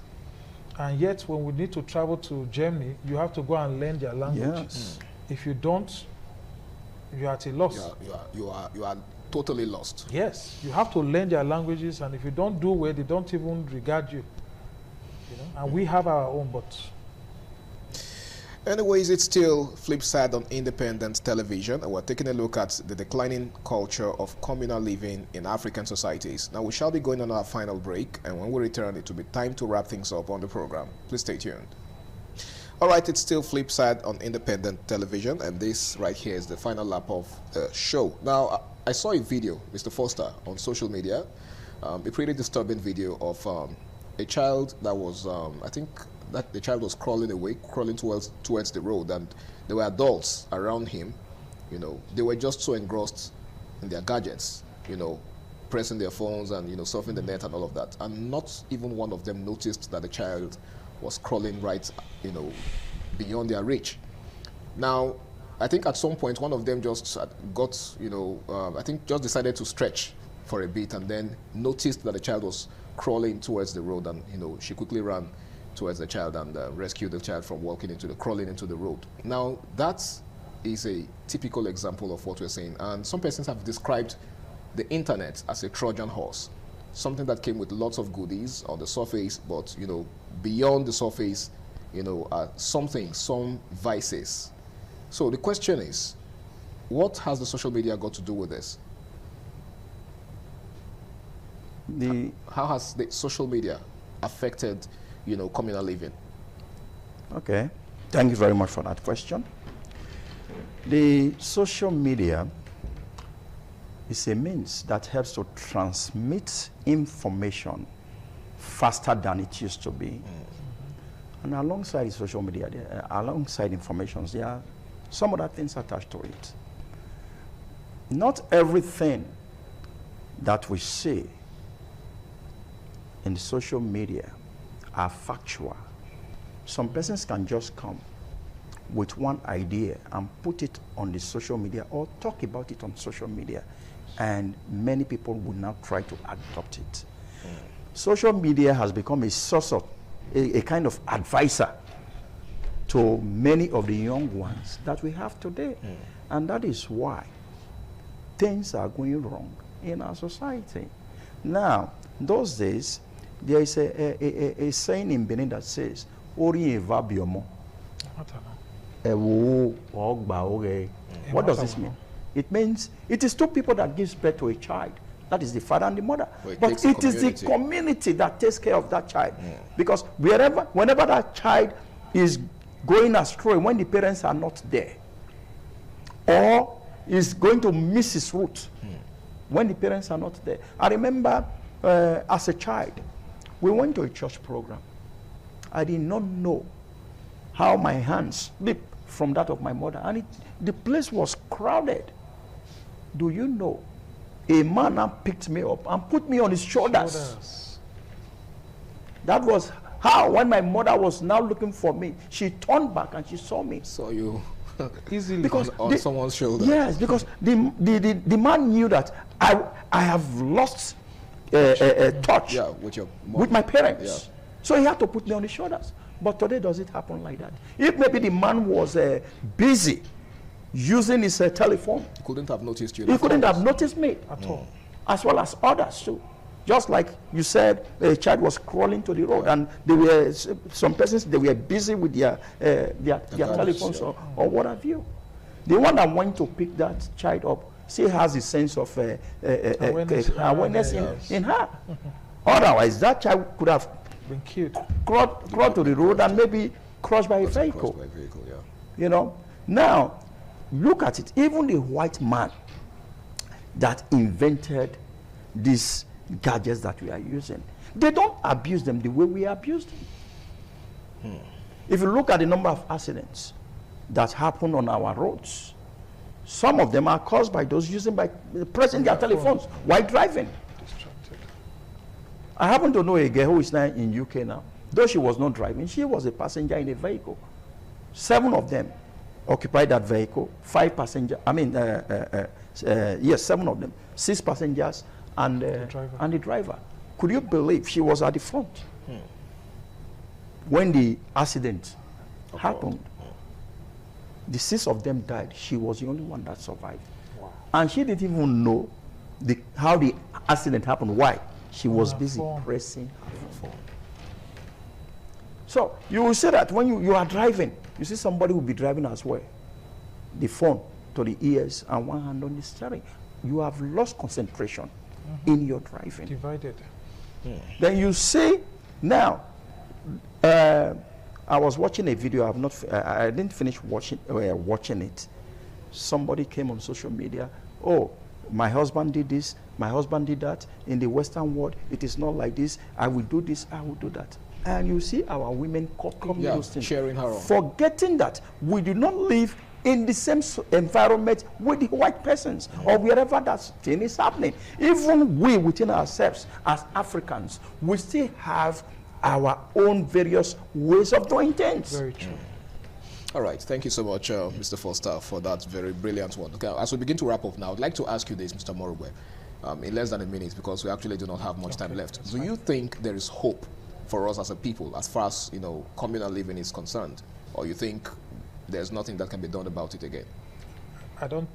Personally, I don't think there is hope. I think we are gradually passing phasing that part away, because there are a lot of things that have happened that trying to correct them now will take a whole lot of time. And the attention of a lot of persons is towards this Western culture and Western way of living and doing things. So it's going to be very, very difficult. But I think, I don't think there's, I don't. Well, I like your bluntness. What do you think, Mr. Foster, as we wrap up? Well, I concur with him, because we are now subsumed in individualism. True. Rather than... So you think we've gone too far to yes, retrace our steps? Let me tell you the truth. There are some of your cousins you don't know. True. Yes. Some of your cousins that you don't know. True. And it wasn't like that? It wasn't like that. All right. So I don't think there is a way we can go back to our old ways. So I'm alone. I'm on my own as far as this optimistic mindset. Exactly. All right. Thank you so much, gentlemen, for doing me the honor of being on the show with me today. It's been an amazing show indeed.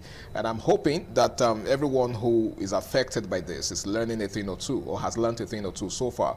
Communal living is who we are as Africans. Yes. This is our identity. We are not the type that should be so comfortable living individualistically. You know, your business should be my business. Of course, like Mr. Foster said, that also has its own downside, but I think we should focus more on the positives than the negatives. Well, it's been an amazing show, and I want to say a big thank you to every single one of you out there for being with us from start to finish. My name is Harry Igboje, and until I come your way again, same time, same station next week, do the right thing, stay out of trouble, and bye for now. ITV, certainly the best.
The new Edion expressed excitement as they danced and rejoiced before the Esama of Benin, Sir Chief Dr. Gabriel Osawari Benedion, who also joined in the dance.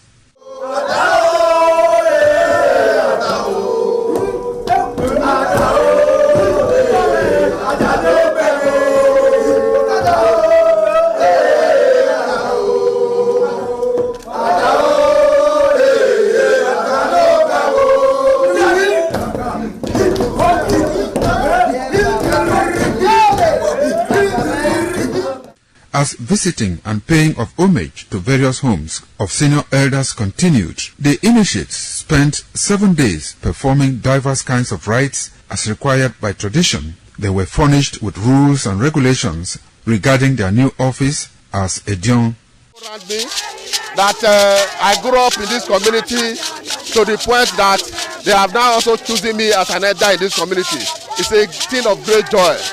All thanks to the Esama of Benin, my people, my family, everybody, all Okada community for this great honor. I am very, very grateful. Well, this is my brother. I'll call him my uncle because he grew up with my father. I'm so proud of him because we are doing the same rituals as the Edions of the Okada.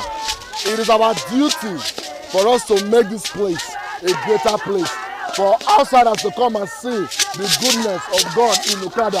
And I'm proud of every one of us here. So shall it be to each and every one of us in Jesus' name.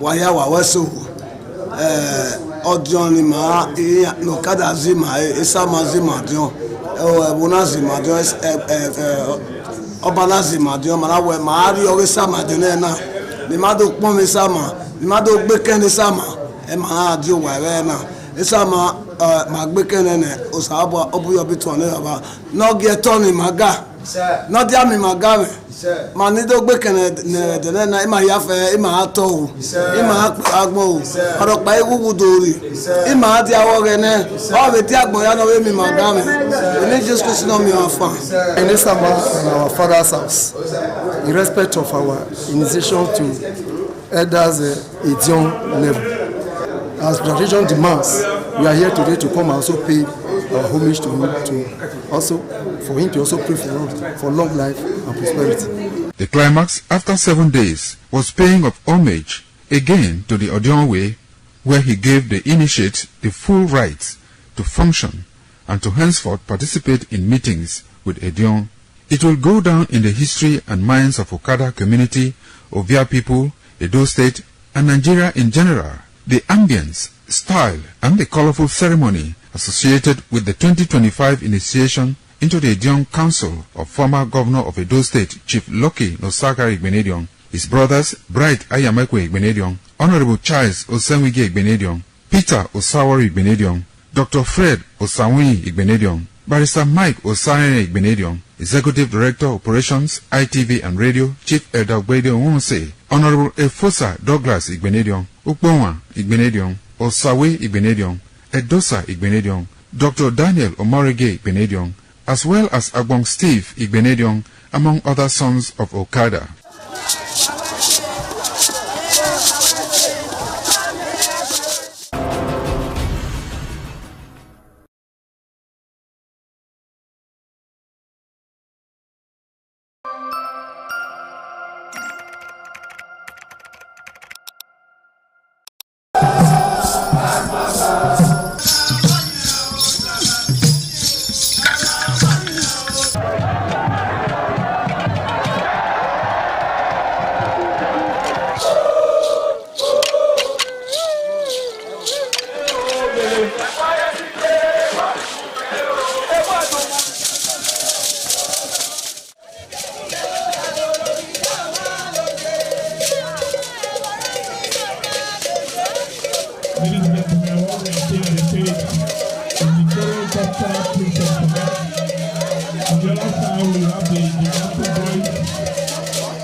ITV, certainly the best.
Ojúde aṣáájú ẹ̀ abẹ́rẹ́ pẹ́.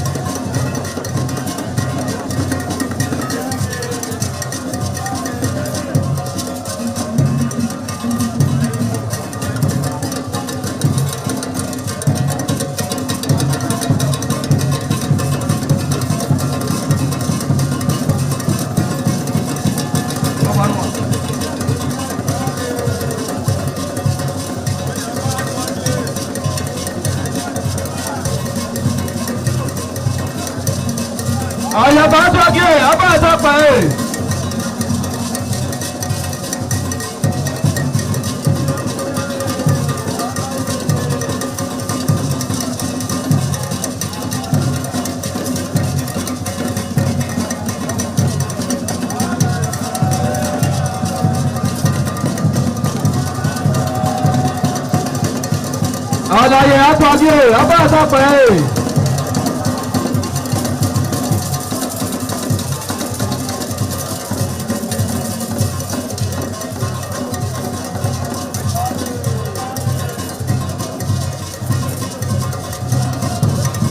Ẹgbẹ̀júwà.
ITV, certainly the best.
Good afternoon, and thanks for joining us on ITV News at noon. I am Harry Igbo J. We begin with President Bola Tinubu, who has approved the renewal of the appointment of Professor Ayo Motayo as the Director General of the National Institute for Policy and Strategic Studies, NIPSS, Kuru. The Special Advisor to the President on Information and Strategy, Bayo Nanuga, disclosed this in a statement on Wednesday. The appointment is for a final term of 4 years. President Muhammadu Buhari initially appointed Omotayo in November 2021, with the Senate confirming the appointment in February 2022. Omotayo is a professor of environmental sustainability. He attended the University of Ibadan from 1980 to 1990, where he obtained a PhD in geography. He began his teaching career at the Lagos State University in 1985 and rose through the ranks to become a senior lecturer in 1992 at the age of 30. He was the Dean of the Faculty of Social Sciences between 2012 and 2017 and the Director of the Center for Planning at Lagos State University until he was appointed Director General of the National Institute in 2021. The Federal Executive Council has approved the implementation of a GIS-enabled alphanumeric digital postcode system for Nigeria. The Minister of Communications, Innovation and Digital Economy, Bosun Tijani, who disclosed this on Wednesday, said it was part of the government's continued delivery on the targets and priorities set out in the strategic blueprint at the Federal Ministry of Communications, Innovation and Digital Economy. Bosun said that President Bola Tinubu gave the approval at the Federal Executive Council. He explained that working in collaboration with the Postmaster General of the Federation of Nigerian Postal Service, Tola Odeyemi, and her team, the government will introduce a modern geospatial intelligent addressing system that approves accuracy across the country and enables faster and more reliable mail and parcel processing. He further noted that as Nigeria's digital economy continues to grow, foundational systems such as this play an essential role in building the infrastructure required to connect people, businesses, and services more efficiently across the country. Similarly, the NIPOST PMG said that a digital postcode system was more than a postal reform. A former Minister of Aviation, Stella Odua, and one other charged with 2.5 billion fraud in an Abuja High Court on Thursday opted for a plea bargain deal. The Director of Public Prosecution, DPP, Rotimi Oyedepo, who led the prosecution team, told the court that the defendants had approached the AGF for plea bargain. After listening, Justice Hamza Muazu adjourned the matter until March 26th for reporting the plea bargain agreement. It was reported that on February 12th, Oyedepo informed the court that the application was in line with the provisions of Section 270 of the Administration of Criminal Justice Act 2015. Odua was arraigned in December 2025 alongside Gloria Odita by the Office of the Attorney General of the Federation on a 5-count charge bordering on alleged fraud, obtaining by false pretense, and criminal breach of trust. The prosecution alleged that the defendants conspired to obtain 2.4 billion naira from the Federal Ministry of Aviation through Broadwaters Resources Nigeria Limited and Global Offshore Marine Limited under alleged fraudulent claims. The defendants, however, pleaded not guilty to the charges preferred against them. President Bola Tinubu has ordered the Federal Airports Authority of Nigeria, FAN, to immediately suspend the controversial cashless policy due to traffic congestion at airports nationwide. Aviation and Aerospace Minister Festus Keyamo announced the presidential order while briefing journalists on the outcome of the Federal Executive Council meeting presided over by Tinubu regarding his ministry.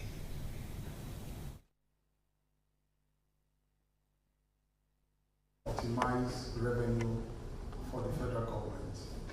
You recall that this practice has gone on for more than 50 years, where we collect cash, where the operators of the toll gates, federal authority collect cash from motorists at the points of collection across the country, mostly the toll gates, and other points like the parking lots and all of that.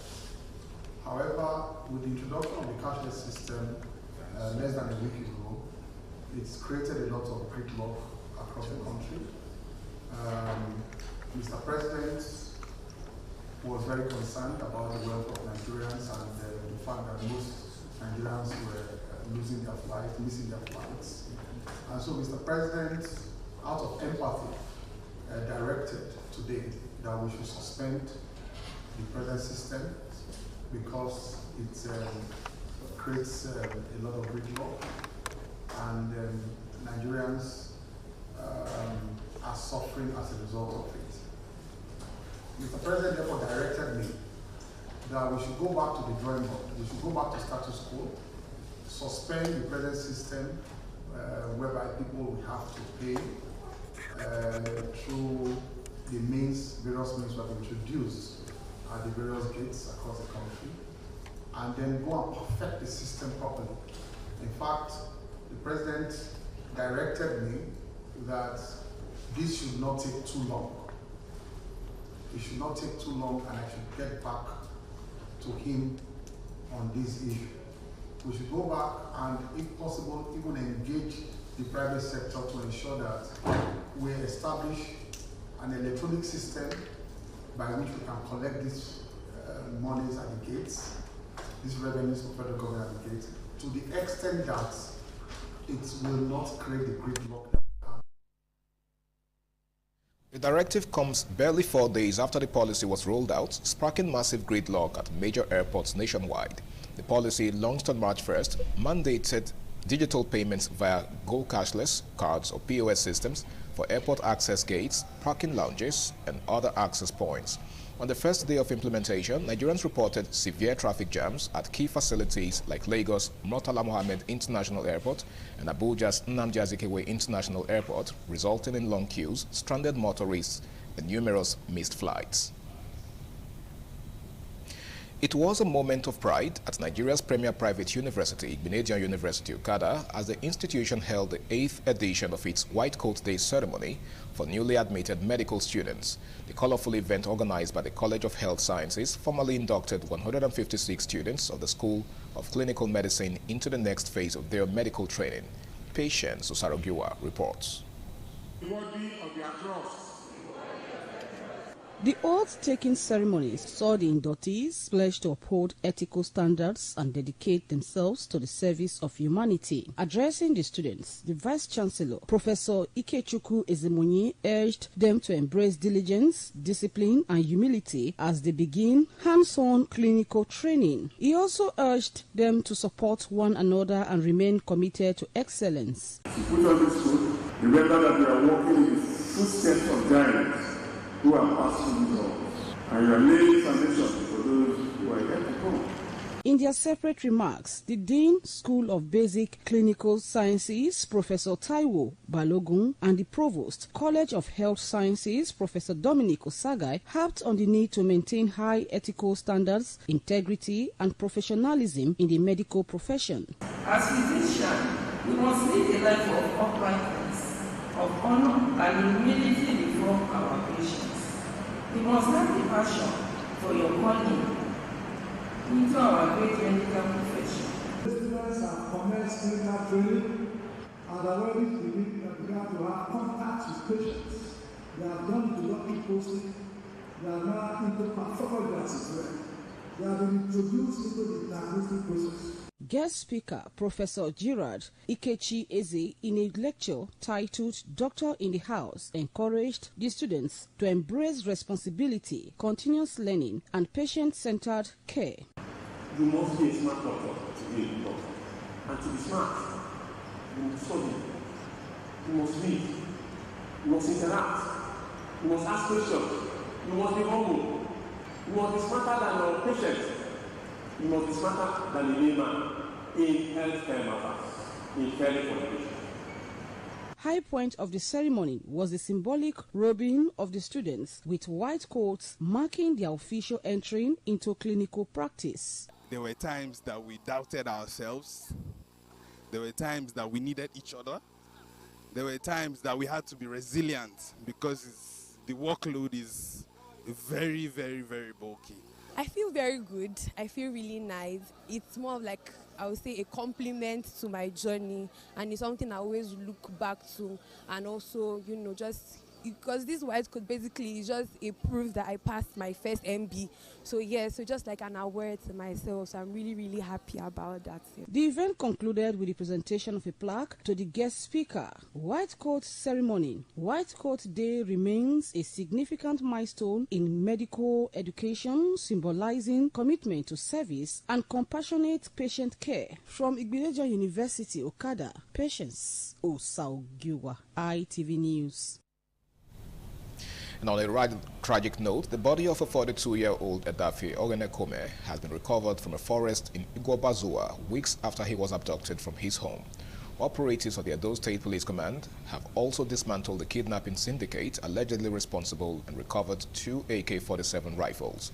The grim discovery was made in the Igwe-Ladidi forest, where the father of one was allegedly left to decompose after his abductors collected ransom and cut off communication with his family. Crime correspondent Jola Adeojo has more. The deceased Edafe and one Favor Igasa were kidnapped on February 4th from their residence in Utese village of Udo community in Ovia Southwest local government area. While Favor regained their freedom 5 days later, hope gradually dimmed for Edafe as the kidnappers ceased communication. Determined to unravel the case, the command, acting on the directive of the Commissioner of Police, Monday Agbonika, intensified investigations, a move that led to a breakthrough. A 21-year-old suspect, Abdusalam Muhammadu, was first arrested and reportedly provided information that led to the apprehension of other key members of the gang. They include Kende Adetunji, identified as the syndicate's local informant within the community, and Nasiru Yao, alleged to have supplied food to the kidnappers at their forest hideout. Police say the suspects have confessed to the kidnapping, ransom collection, and the murder of Edafe. During follow-up operations, officers recovered 2 AK-47 rifles with breech numbers 1686 and 2357, as well as 3 Dane guns, further underscoring the gang's operation. The command says efforts are ongoing to track down fleeing members of the syndicate and has assured residents that all those connected to the crime will be brought to justice. Jola Adeojo, ITV News. And in a significant blow to international drug trafficking networks, the National Drug Law Enforcement Agency said it has arrested a 58-year-old alleged fugitive drug lord, Uzoma Valentine Ilomaya, who it said had been on its wanted list and that of the British authorities for over 15 years. Ilomaya was apprehended at a location in Lagos following a high-stakes, well-coordinated operation by officers of a special operations unit of the agency, according to a Wednesday statement issued by the Director, Media and Advocacy, NDLEA, Femi Babafemi. According to the statement, his arrest ended in a long-standing cat-and-mouse game with the law following his alleged long history of drug-related crimes across Nigeria and the United Kingdom, which highlights a persistent involvement in the global narcotics trade. Reacting to the successful operation leading to Ilomaya's arrest, the chairman and chief executive officer of NDLEA, Brigadier General Muhammad Buba Mawa, retired, described the development as a significant breakthrough in the agency's relentless war against drug cartels. He commended the officers of the Special Operations Unit for their professionalism, resilience, and diligence in tracking down the fugitive, stressing that the agency remains unwavering in its commitment to dismantling drug trafficking networks operating within Nigeria. Let's now talk business, where artificial intelligence startup OpenAI topped $25 billion in annualized revenue as of the end of last month, the information reported on Wednesday, citing a person familiar with the figure. This is a 17% increase from the $21.4 billion in annualized revenue that the company generated at the end of the year, the report said. OpenAI is expanding into the enterprise market by teaming up with 4 of the world's largest consulting firms, betting that a more hands-on approach will help corporate clients move beyond pilot projects to full-scale AI deployments. In the enterprise race, OpenAI faces competition from rivals such as Anthropic and giants like Google that are selling AI capabilities to enterprises. OpenAI is targeting roughly $600 billion in total compute spending through 2030 as the ChatGPT maker lays the groundwork for an IPO that could value it at up to $1.1 trillion. And now in entertainment, British rapper Gets was jailed by a London court for 12 years for killing a student while speeding and over drink drive limits. The award-winning Green Style artist, whose real name is Justin Clark Samuel, failed to stop after his BMW hit Nepalese National Ubin Tamag 20 in northeast London last October. The 41-year-old defendant admitted causing death by dangerous driving. At his sentencing at London's Old Bailey Court, Judge Mark Lucraft handed down the 12-year prison term and disqualified him from driving for 17 years. He told Clark Samuel that CCTV footage showed a quite appalling litany of incidents leading up to the fatal collision, which was simply shocking. The judge noted the father of two's genuine remorse and letters of support, including from his partner, setting out how he had used his career in music to make a positive impact on his community. Getz, who has collaborated on tracks with Ed Sheeran and won the Best Male Act prize at the Music of Black Origin Mobile Awards in 2021, was said to be 1.5 times over the legal drink and drive limits before the crash. Clark Samuel had 12 previous convictions for 27 crimes from the age of 16, including robbery, aggravated vehicle taking, and driving offenses.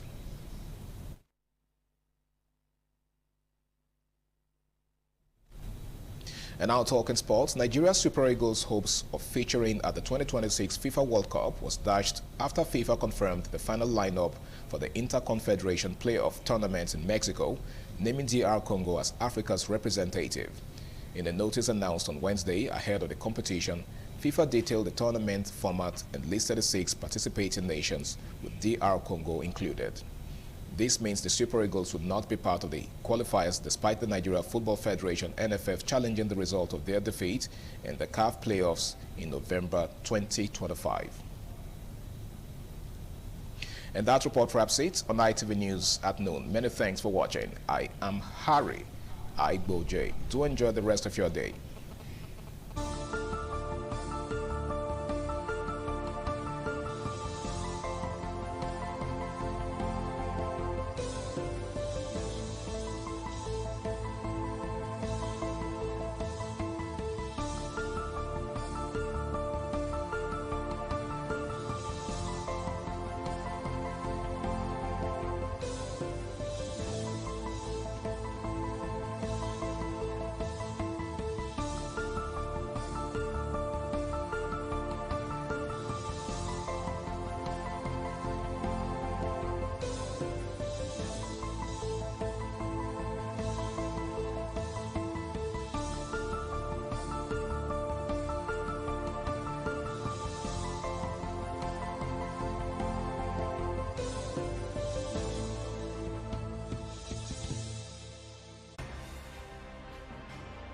ITV, certainly the best.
and the eldest man in the settlement was regarded as the leader who presided over meetings, and his authority is held in high esteem. To further strengthen this unique system of leadership, age group evolved in Anegbete.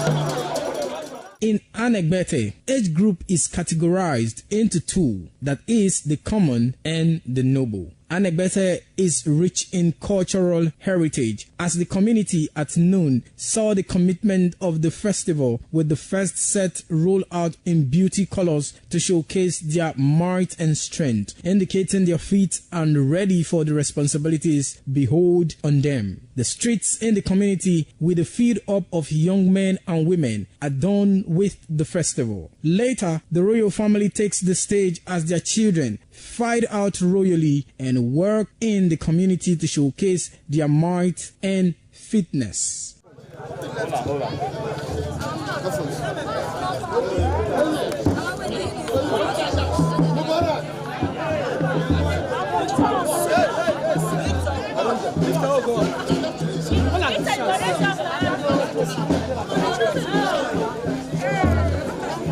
My leader.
This is Aqua Game, a popular game in Africa played by our ancestors to entertain themselves after each day of farming.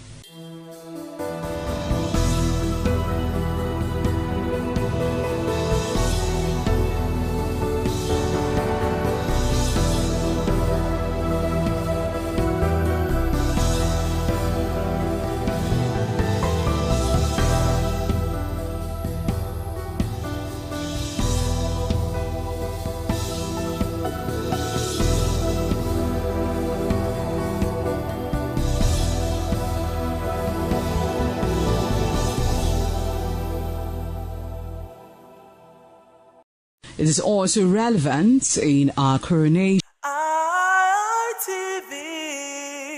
certainly the best.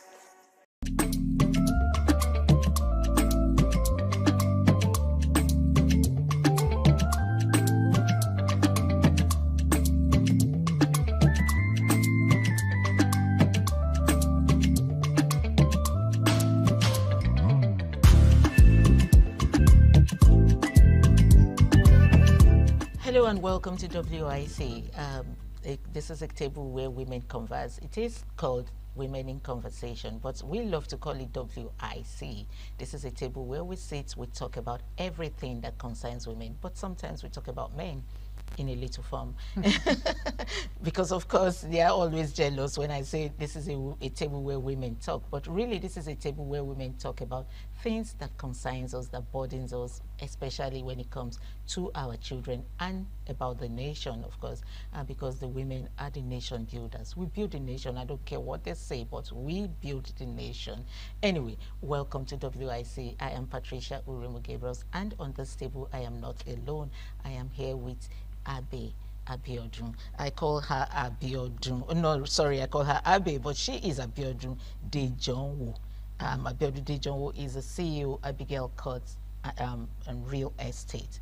And again, I have Sani Oluwatoyin. Sani Oluwatoyin is the CEO Precious House of Refuge Foundation. This foundation has actually been doing a lot in this country for our society. Anyway, ladies, you're welcome to the program. Thank you. Okay, so we're just going to be talking on Valentine today. Valentine is around the corner, and our children misuse the language Valentine. You know, let's start by knowing what exactly Valentine is to you.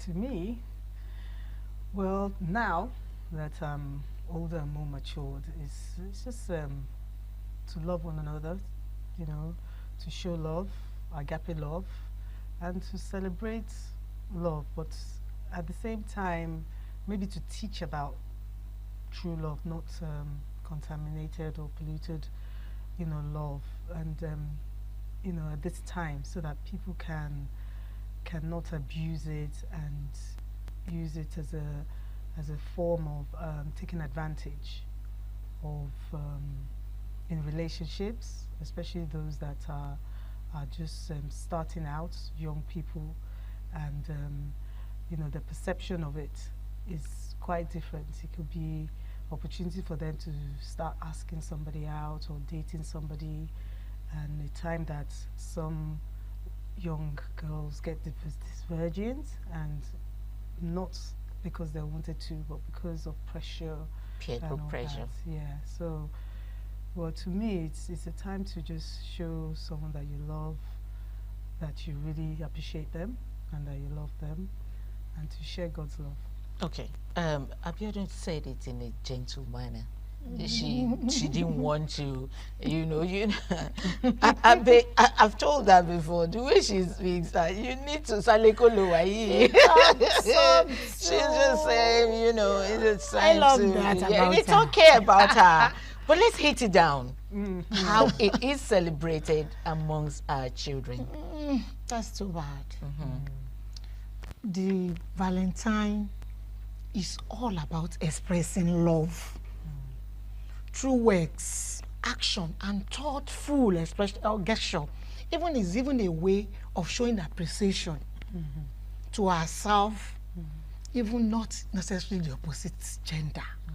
But nowadays, because our parents are not doing their work properly, they are making those children to misuse and misplace the words of Valentine for another thing entirely. They thought it's a way of a boy and a girl. Because you are attracted to each other, it has to be a day that I have to pick you to where all eyes are not, and do what is not supposed to be done. Calculate it from February, 9 months after, there will be useless bastard. All these children that they will start celebrating their naming ceremony just because the parents didn't do the right thing. Let all parents use this opportunity to teach your children. This is a Valentine. It's not necessarily you have to be celebrate with your boyfriend or with your man friend. Celebrate your friend. Celebrate your mom. Celebrate your brother. Celebrate your colleagues in the office. Celebrate your members in the church or in your neighbors. It's an avenue to show Sister Biodun has been very good to me. Let me give her a gift in this Valentine. Sister Patricia is so beautiful. This is the time to give her flower. Even my pastor has been doing good to me. This is the time to appreciate him as the man of God. My neighbor that has been taking care of the compound and see through my door when I'm not at home, this is the time to buy her a gift. Let's do that to our children, not necessarily put it in the mind. This is the time that my boyfriend will buy me an iPhone. This is the time that he's going to buy me food. This is to take me to that. I'm sorry, I just had to laugh. The way you're going about it, I just had to laugh. Because it is all this lack of education that is polluting our society, putting them into crime. Do you know why I'm laughing? I'm laughing because in the social media right now, it is flooded with just what you're saying. This is the time my boyfriend must buy me that iPhone 16. Oh, this is the time he must take me for that sleepover in that hotel I've been looking at. Is that what Valentine is? No. For me, Valentine is a time of love. But when they say love, not necessarily the other way. The other way around. Love. It could be Christ's love. Yes. Just like you say. It is time to tell my pastor, thank you for teaching me rightly. It is time to tell my mother, thank you so much for loving me, for taking care of me. But they turn it the other way around. So please go ahead. This is the time to... Seriously, it's even affecting us. And that is where all this crime comes from. All these men want to satisfy these lustful hearts.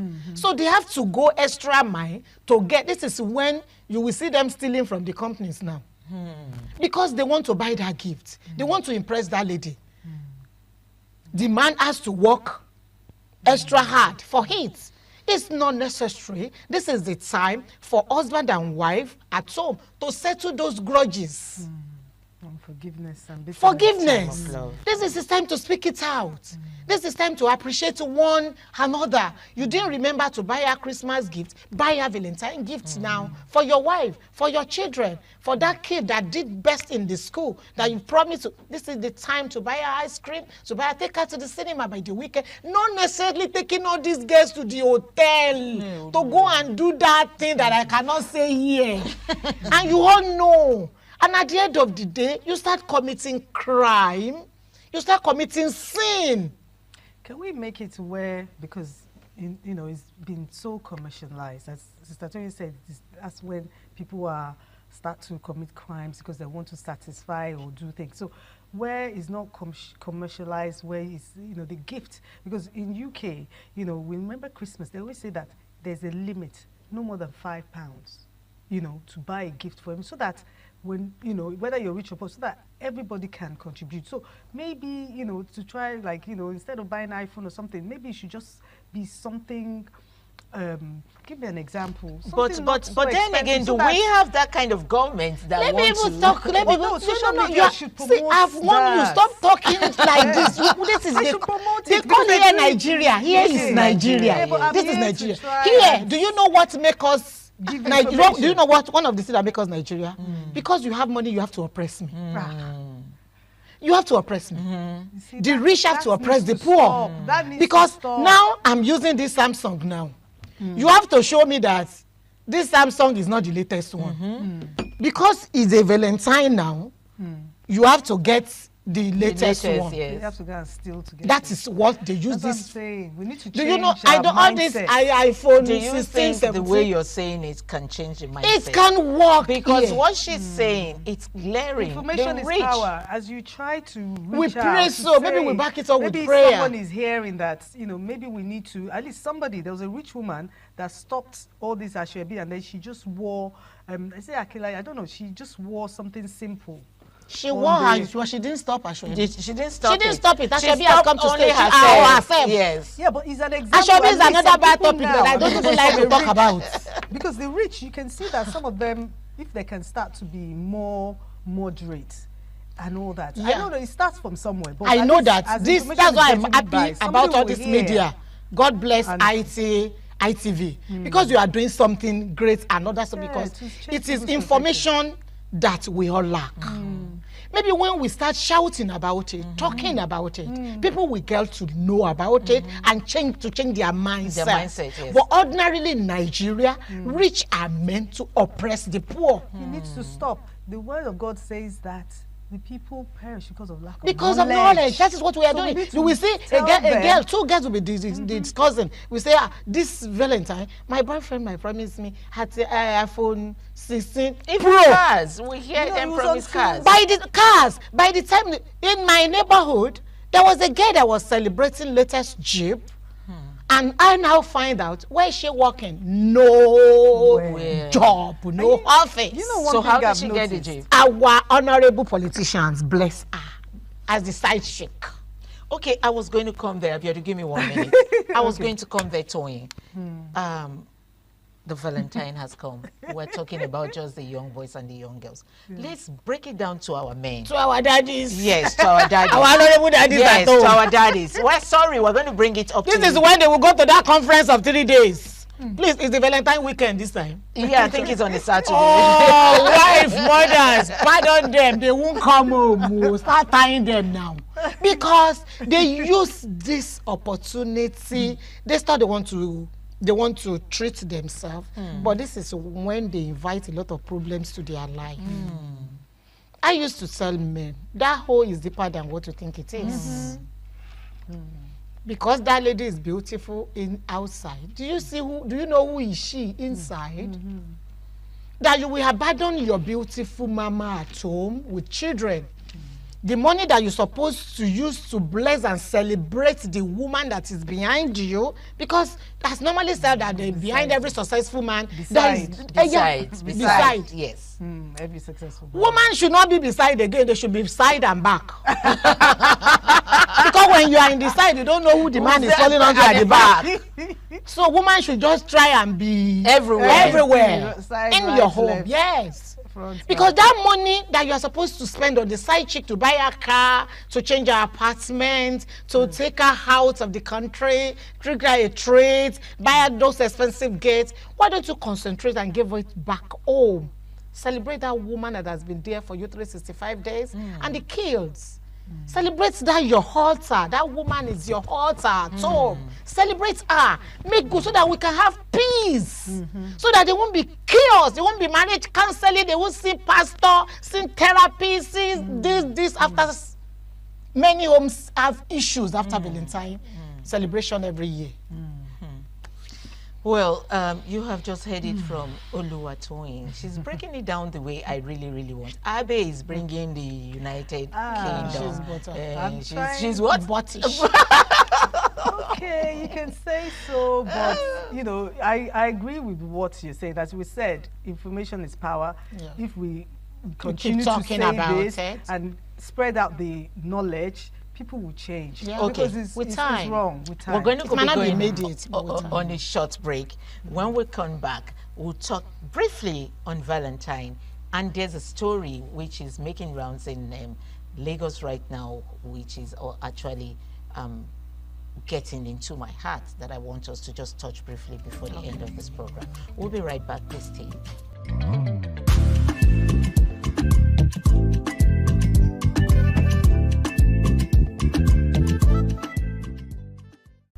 Welcome back. We're still here on WIC. I'm still here with Oluwatoyin, and then we're still here with Abe trying to discuss Valentine. A lot of us has misunderstood what Valentine is. Valentine, it's not for the other room, like our late former president will say. It is not for the other room. It is not for the kind of love you are thinking of. Yes, it is period of love, but not the kind of love you are thinking of. I will just try to calm it up by saying it is the kind of Christ kind of love, where we will share love amongst ourselves. If you have the gift to give, you give. You don't have to break the bank or go to steal or to do things that you're not supposed to do to be able to give gift. Telling me, oh, mommy, I love you, thank you for all you're doing, is enough gift for me. And I'm sure other mothers are the same. And then also we're talking to our fathers. This is not the time to run away from your home. It's the time to show your wife love and to show your children love. Stop spending that money on these little girls and destroying their lives. Anyway, welcome back, women. Briefly, one word from you on the Valentine issue before we go to this story that's actually breaking my heart. I just pray that all of us will celebrate more of it in the name of Jesus. But I would beg everybody to just be moderate in everything that we are doing. I believe all of us know the right thing to do. We are just looking for an avenue of somebody correcting us to do it proper, and this is what we are doing here. Now, it is good to celebrate Valentine. It's good to celebrate one another, but not by sleeping. Not in the other way around. Show love, express appreciation, buy gifts to even to that domestic staff in your house, to your driver, to that housekeeper, to that storekeeper, your neighborhood. In your neighborhood, show love to your church, in your working place. Let them know you have the love to share, because we have love. God that we are serving is love himself. So let's radiate it all around in a moderate way. Let's celebrate each other. And I'm using this opportunity to wish you happy Valentine in advance. And I thank you, Sister Happy Valentine. Thank you, Oluwatosin. Happy Valentine to you too, and to you. I'm expecting my gift anyways. Soon. Okay, so let's go ahead. Let's hear your one word on Valentine. Just to say that it's opportunity, just like Satoya said, to show love, to give love, and to me, maybe time to go to the less privileged, to the poor in society, visit an orphanage, a widow, do good on the day, and domestic staff, or your staff. So, the opportunity for you to do good and to correct things that maybe, I'm speaking to the general public now, maybe opportunity for you to show forgiveness, bitterness, let it go. Let go of the past and move forward. An opportunity for you to reflect and change your ways. For the men out there, an opportunity for you to appreciate those that really, he said, honor those that honor is due. So honor your pastors, honor your wife, your husband, your child, your son, your daughter, your mother. So yeah, so that's just it. Just honor those that need to be honored, is due to. Anyway, honor those that honor is due to by showing them love, not the other way love. Happy Valentine to you viewers out there. Happy Valentine. Anyway, so let's go to this disturbing story. Because we're talking parenting, we're talking Valentine, how, it all comes about children being misused, because we want to celebrate Valentine. You see underage girls also doing what they're not supposed to do, because they want to show their mates that, oh, I got a gift for Valentine, I got this and I got that. Now there's this disturbing story of a 6 or 5 year old girl. I'm not going to use the words the way it is used because of the TV. Okay, so now this girl has been watching pornographic films. She said she watches it from her teacher's laptop in school, and then the teachers have been doing what they're not supposed to do with her. She's just 6 years old. So the teachers have been doing what they're not supposed to do with her. She's good at it. Anyways, from the story, she's good at it, so it didn't just start, So the teachers have been arrested, and the mother was asked, how did you get to know this? And the mother said, this is to mothers, to be watchful of your children. The mother said, one of the days they were seated in the house, and then the daughter went kissing the brother's under. She did it 3 times. She didn't just do it first time and stop, because if she had done it once and stopped, you as a mother would think like, okay, she's 6, she's just playing. But she did it the second time again, and then the 3rd time. You know what I mean, the under. And that was when the mother said, she called her by the side and said, what are you doing? What are you doing? Why are you doing this? And she said, oh, I do it often. My teacher taught me that. So my teacher taught me that, and I do it with my teacher. And so the teachers were arrested, they're male teachers, the teachers were arrested, and they have denied the allegation. Okay, so the case is still on. The teachers said their laptops have been seized by the police. They have not seen any pornography. But one of the teachers said something that touched me, that made me to want to come and say it on air for mothers to learn. He said, why pointing fingers outside? Why don't you start the investigation? Talking to the mother now. Why didn't you start the investigation from your house?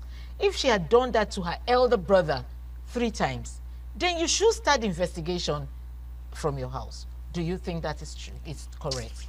I said something, that these days we have sleeping parents.